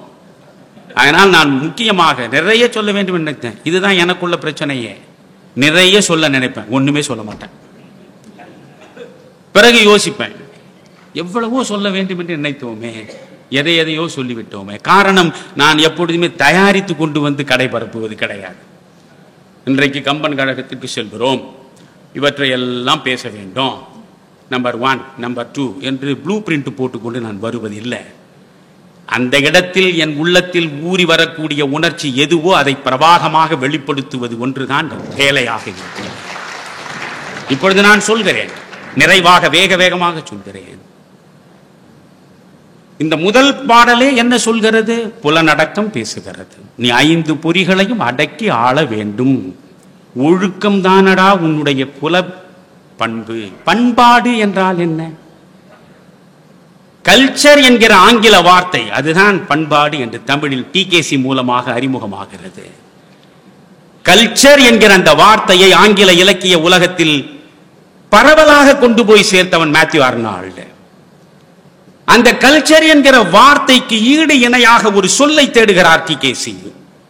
கம்பனிலேயே மூழ்கிய டிகேசி.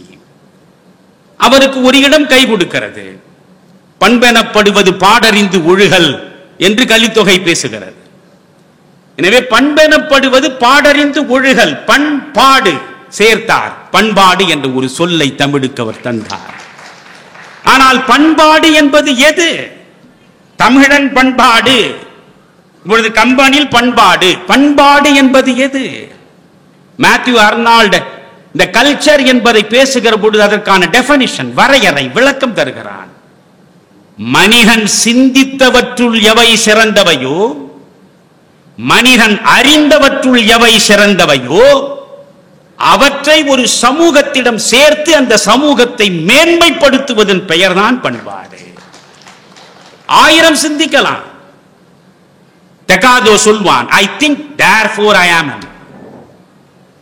அது எவ்வளவு பெரிய மகா வாக்கியம். 4 வேதங்களில் இருக்கக்கூடிய 4 வாக்கியங்கள் மகா வாக்கியம் என்பது அல்ல. ஐ திங்க் தேர்ஃபோர் ஐ ஆம் என்றால் என்ன பொருள்? நான் சிந்திக்கிறேன், ஓ அதனால் தான் நான் மனிதனாக இருக்கிறேன். இறைவன் மனிதர்களுக்கு மட்டுமே வழங்கிய சீதனங்கள் 2, ஒன்று சிரிப்பு, இன்னொன்று சிந்தனை. கிளி சிரிக்குமா, புலி சிரிக்குமா? எதுவும் சிரிக்காது. மனிதன் மட்டும்தான் சிரிக்க முடியும். ஆனால் ஒன்று தெரியுமா முரண்பாடு? சிரிக்க முடியாத, சிரிக்க தெரியாத எந்த பறவையும் எந்த விலங்கும் வாழ்க்கை முழுவதும் அழுது கொண்டே இருப்பதில்லை. சிரிக்க தெரிந்த சிரிக்க முடிந்த மனிதன் தான் பிறப்பு தொட்டு இறப்பு வரை அழுது கொண்டே இருக்கிறான். காரணம் என்ன? ஒரு பறவைக்கும் ஒரு விலங்குக்கும் தேவைகள் குறைவு. எந்த விலங்கும் நாளைக்கு வேண்டும் என்று உணவை சேமித்து வைக்காது. அந்தந்த நேரத்து தேவையோடு அது முழுமையான நிறைவை அடைந்து விடும். எங்கே தேவை குறைவோ, எங்கே ஆசை குறைவோ, அங்கே துன்பமற்ற வாழ்வு தானாக வாய்க்கிறது. ஆனால் மனிதன் அப்படியா? ஒரு வீடு இருந்தால் நமக்கு திருப்தி இருக்கிறதா? ஒரு கார் போதுமா நமக்கு?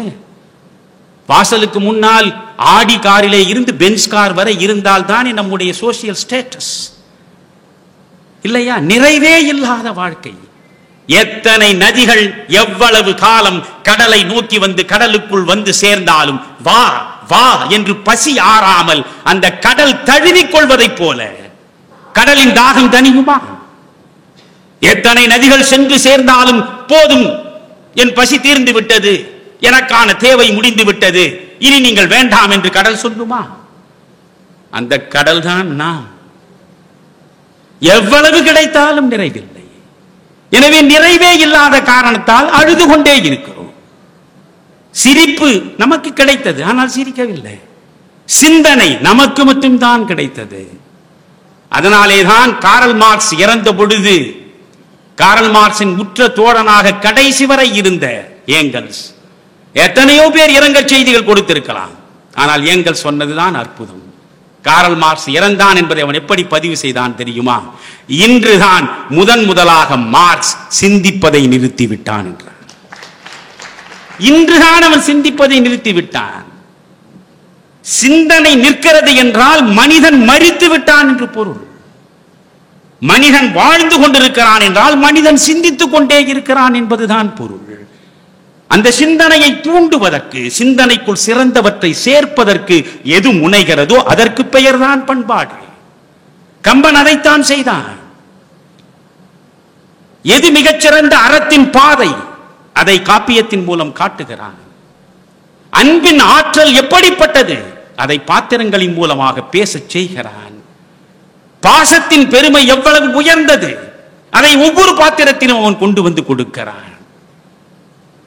அறிவினுடைய திறம், அன்பினுடைய ஆற்றல், பாசத்தினுடைய மேன்மை, அறத்தினுடைய பாதை அனைத்தையும் இந்த தமிழன் அறிந்து அதன்படி வாழ வேண்டும்.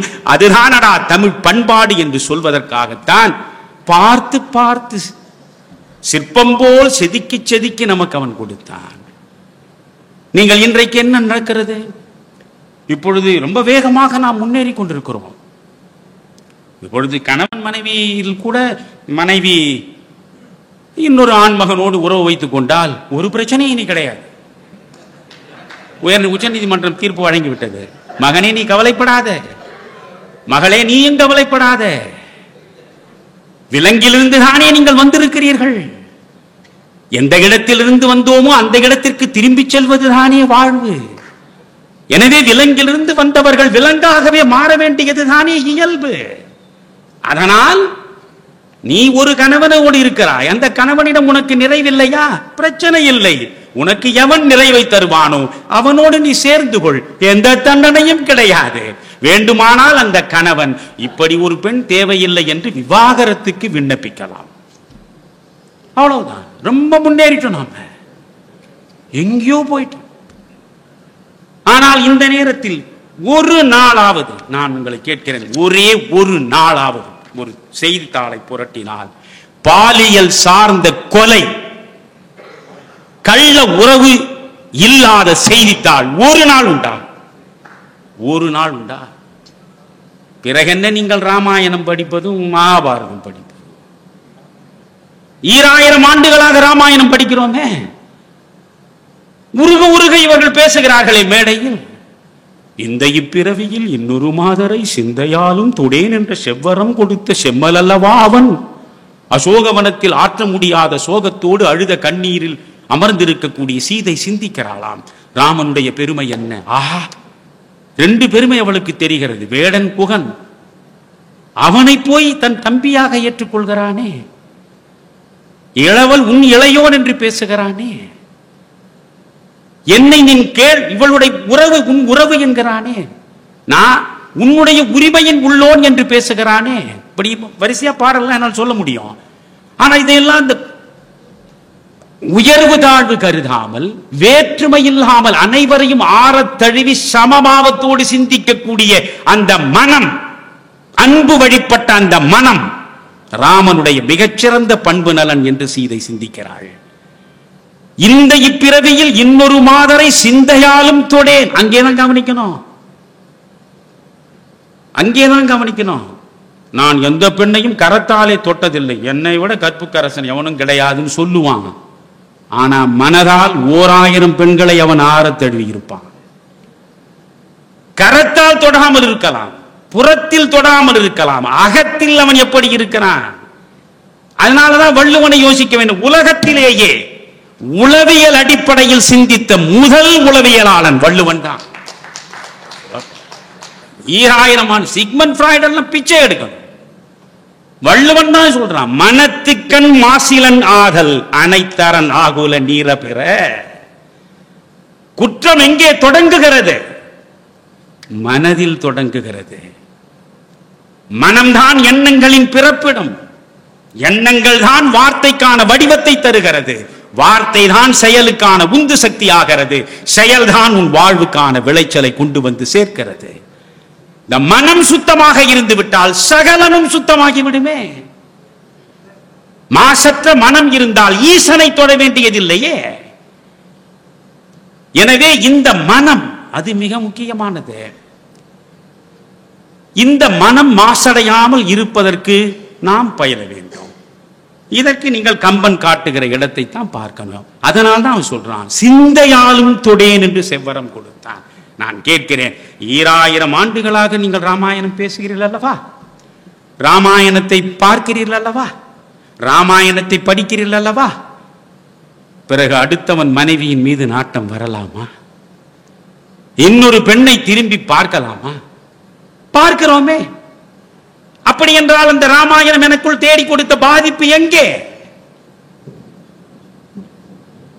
பெண் இன்பத்தில் முறை தவறி சென்றால் அழிவு நிச்சயம் என்பதற்குத்தானே ராவணனை அவ்வளவு உயரத்தில் கொண்டு போய் நிறுத்துகிறான். ராவணனை உயர உயர உயர ராமனுக்கு நிகராக கொண்டு போய் கம்பன் வைக்கிறானே, காரணம் என்ன? இவ்வளவு உயரத்தில் இருப்பவன் உரிமையற்ற மாற்றான் மனைவியின் மீது அன்பு வைத்தால் அழிந்து படுவான் என்று சொல்வதற்காகத்தான் எவரெஸ்ட் சிகரத்தில் கொண்டு போய் நிறுத்தி வீழ்த்துகிறான். அப்படி என்றால் இதற்கான பாடல்கள் பல இருக்கின்றன. நான் இப்பொழுது ஒவ்வொன்றாக சொல்வது என்று புறப்பட்டால் நான் எப்பொழுதும் வழக்கமாக சொல்லுவேன்.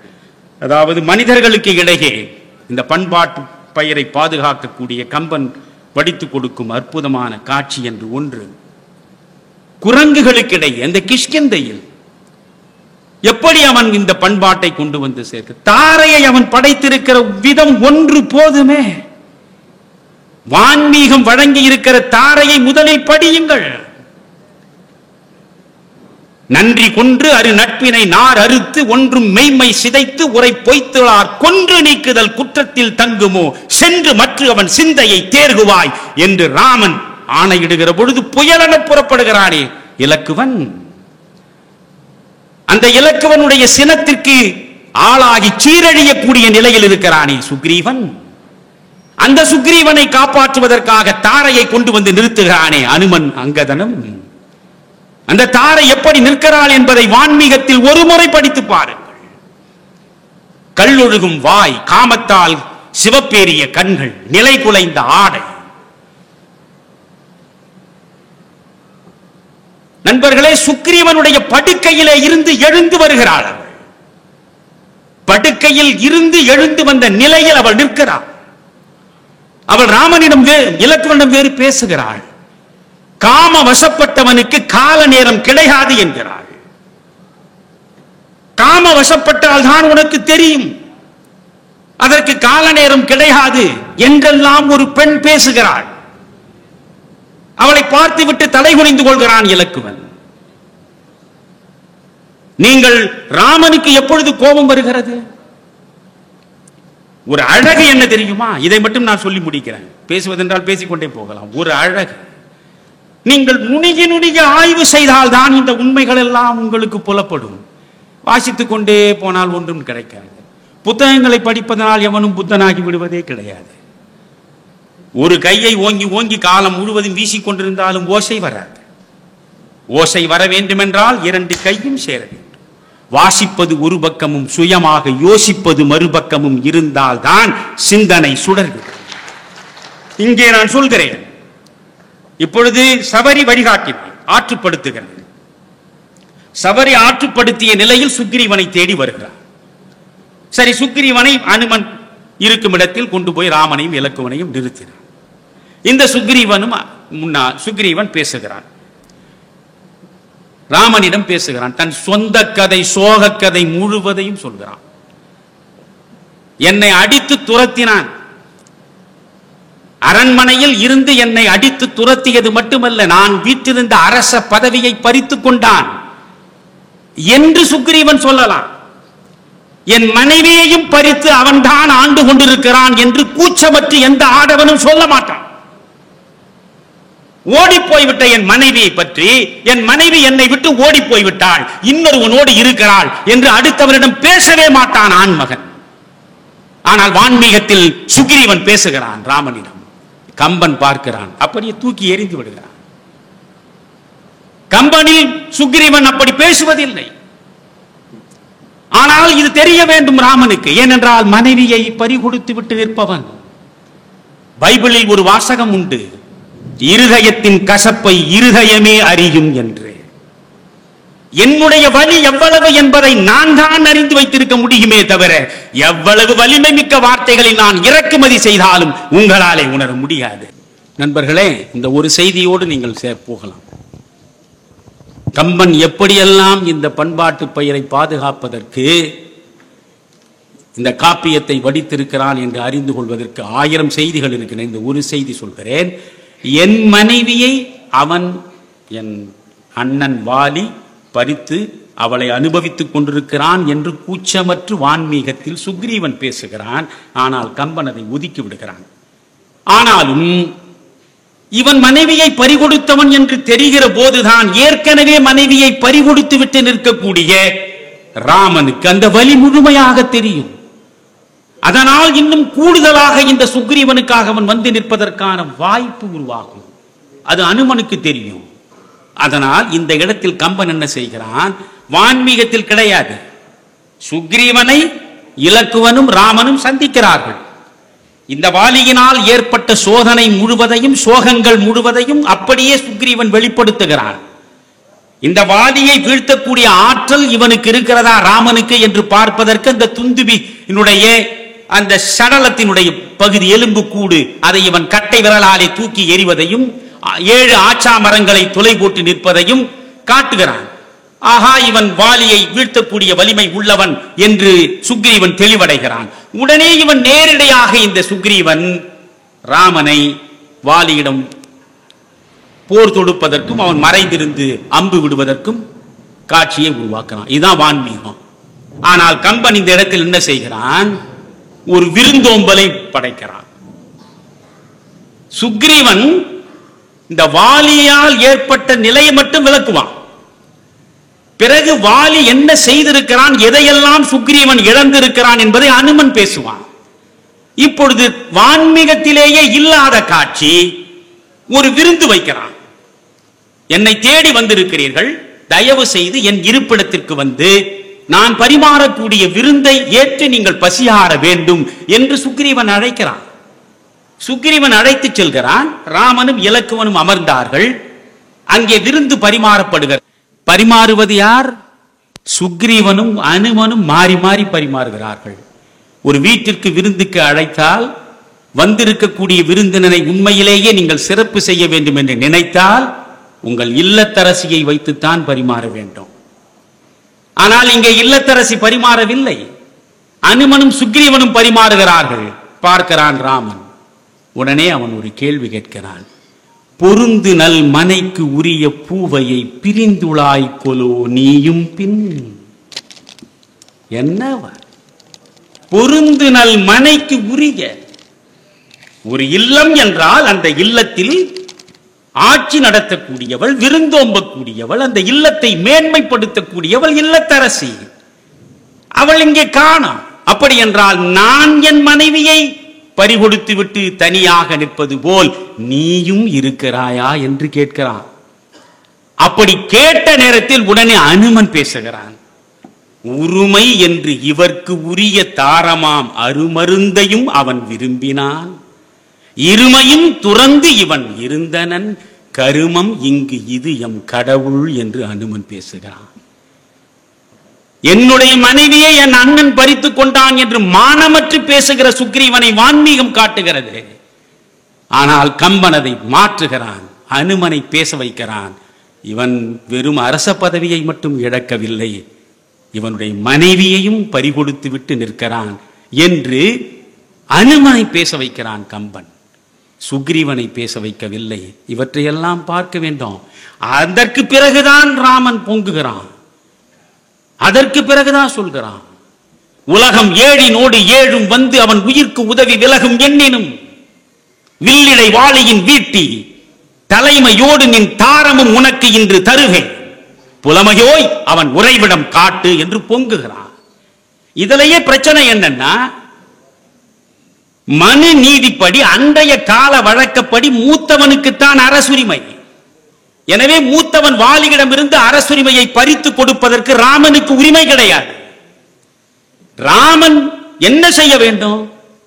தம்பியின் மனைவி அவன் பறித்துக் கொண்டான், அதனால் அவளை இவன் திரும்ப பெற்றுத்தரு என்று சொல்லி இருக்கலாம். ஆனால் இவன் என்ன சொல்கிறான்?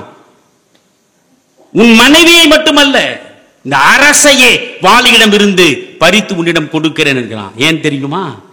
தன்னை ஆள தெரிந்தவன் மட்டும்தான் மண்ணை ஆள வேண்டும் என்பது கம்பன் காட்டுகிற சித்திரம். தன்னை ஆள தெரியாதவன் மண்ணை ஆளக்கூடாது. அதனால் மண்ணையும் உனக்கு தருகிறேன், உன் மனைவியையும் உனக்கு தருகிறேன் என்று பேசுகிற காட்சியை எல்லாம் நீங்கள் பார்க்க வேண்டும்.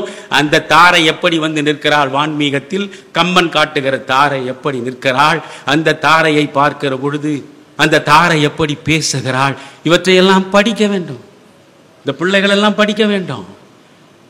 கோபத்தோடு வந்து நிற்கிறான் இலக்குவன். அவன் முன்னாலே கொண்டு போய் தாரையை நிறுத்துகிறார்கள். அங்கதன அனுமனும் அவ பேசத் தொடங்குகிறார். வார்த்தை வலிமையானது, வார்த்தை கடவுளுக்கு சமமானது.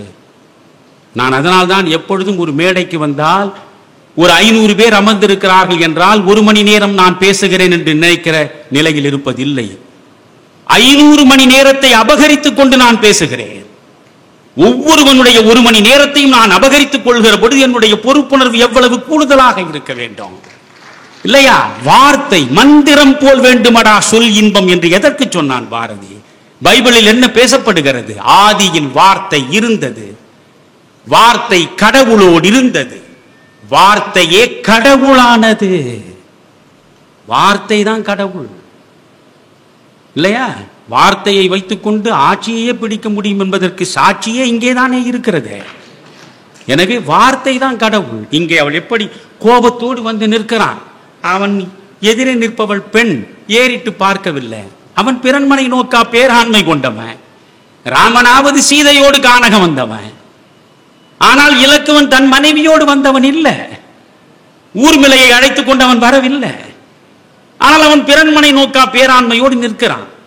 இவன் மெல்ல சொல்றார், மைந்த மகனே என்றான். மைந்த நின் பாதம் கொண்டு எம் மனை வரப்பெற்று வாழ்ந்தேன், உய்ந்தனம் வினையும் தீர்ந்தேன், உறுதி வேறு இதனின் உண்டோ? மகனே, உன்னுடைய திருவடி இந்த குடிலில் பட்டதனால் என் வினை முழுவதும் தீர்ந்து விட்டதே, என் வாழ்வே உன்னதம் அடைந்து விட்டதே என்று பேசுகிறார். ஒவ்வொருவனுக்கும் ஒரு பலவீனம் இருக்கும், ஒவ்வொருவனுக்கும் ஏதோ ஒரு பலவீனம் இருக்கும். இலக்குவனுக்கு ஒரு பலவீனம் இருப்பதை மதியூகி ஆகிய தாரை தெளிவாக தெரிந்து கொண்டு ஒரே அடி அடிக்கிறாள். அடுத்து சொல்கிறாள், என்ன தெரியுமா? மைந்த ஆழி வேந்தன் அடி இணை பிரிகலாதாய் எய்தியது என்னை என்றாள் இசையினும் இனிய சொல்லார். நீ ராமனை விட்டு ஒரு கணம் பிரிய மாட்டாயே, ராமனை நிழலாய் தொடர்பவனாயிற்றே, அவனையே விட்டு விட்டு இங்கே வந்து நிற்கிறாய் என்றால் அப்படி என்னடா மகனே காரியம் என்று பேசுகிறாள். ராமனின் நிழலாகவே எப்பொழுதும் இருப்பவன் என்று அவள் சொல்ல கேட்டதும் இலக்குவன் கோபம் தணிகிறது. ஆனாலும் எதிரே நிற்பவள் பெண். உடனே அவளை பார்க்க முடியாது. பார்க்க வேண்டும் போல் துடிப்பு. மெல்ல விழி உயர்த்துகிறான். இறை முகம் எடுத்து நோக்கி என்கிறான் கம்பன். மெல்ல நிமிர்த்தினான். ஆர்கொலோ உரை செய்தார். இப்படியெல்லாம் இனிமை ததும்ப என் சினத்தை தவிர்த்து பேசக்கூடிய ஆற்றல் கொண்ட பெண்மகள் யார்? ஆர்கொலோ உரை செய்தார் என்று அருள் வர சீற்றம் அக்க பார்குலாம் முழுவெண் திங்கள் பகல் வந்த படிவம் போலும் ஏர்குலாம் முகத்தினாலை இறை முகம் எடுத்து நோக்கி தார்குலாம் அலங்கல் மார்பன் தாயரை நினைந்து நைந்தான். வான்மீகி காட்டுகிற தாரை வாலி இறந்து கிடக்கிற பொழுது போய் முகாரி ராகம் வாசிக்கிறாள். இந்த வாலி இறந்த பிறகு ஒரு நிமிடம் கூட நான் வாழ முடியாது, உடனே நான் சாக வேண்டும் என்றெல்லாம் பேசக்கூடிய அந்த தாரை தான் வாலி செத்த பிறகு சுக்ரீவனோடு பக்கத்தில் வந்து உட்கார்ந்து கொள்கிறாள். ஆனால் இங்கே கம்பன் முழுக்க அவளை அரச மாதாவாக உயர்த்துகிறான். வைதவிய கோலத்திலே வந்து நிற்கிறாள். வெண்ணிற ஆடையோடு இருக்கிறாள். எந்த அணிகலனும் இல்லை. எந்த அணிகலனும் இல்லாமல், நெற்றியில் குங்கம் இல்லாமல், பாழ்பற்ற நெற்றியும், எந்த வண்ணப்பூச்சும், எந்த அணிமணிகளும் இல்லாமல் ஒரு விதவையாய் வந்து நிற்கக்கூடிய அவளை பார்த்தான். பார்த்த அந்த கணத்திலேயே இப்படித்தானே என்னுடைய தாய் தயரதன் மறைவுக்கு பின்னாலே இருப்பாள், ராமனுடைய தாய் இருப்பாள், பரதனுடைய தாய் இருப்பாள் என்று தாயரை நினைந்து நைந்தான். அதனால்தான் விவேகானந்தர் சொன்னதோடு நிறைவு செய்கிறேன். ஒரு பெண்ணை பார்க்கிறாயா, உனக்கு இளையவளாக இருந்தால் அவளை உன் சகோதரியாக பார். சின்னஞ்சிறுமியாக இருந்தால் அவளை உன் மகளாக பார். உன்னிலும் மூத்தவளாக இருந்தால் அவளை உன் தாயாக பார் என்பதுதான் இந்த மண் காத்து கொடுக்கக்கூடிய பண்பாடு. அந்த பண்பாடை போற்றுவதற்காக படைக்கப்பட்டதுதான் கம்பனுடைய ராமகாவியம். நன்றி, வணக்கம். இந்த தகவல் உங்களுக்கு பிடிச்சிருந்தா லைக் பண்ணுங்க, உங்க ஃப்ரெண்ட்ஸுக்கு ஷேர் பண்ணுங்க, மறக்காம எங்க சேனலுக்கு சப்ஸ்கிரைப் பண்ணுங்க.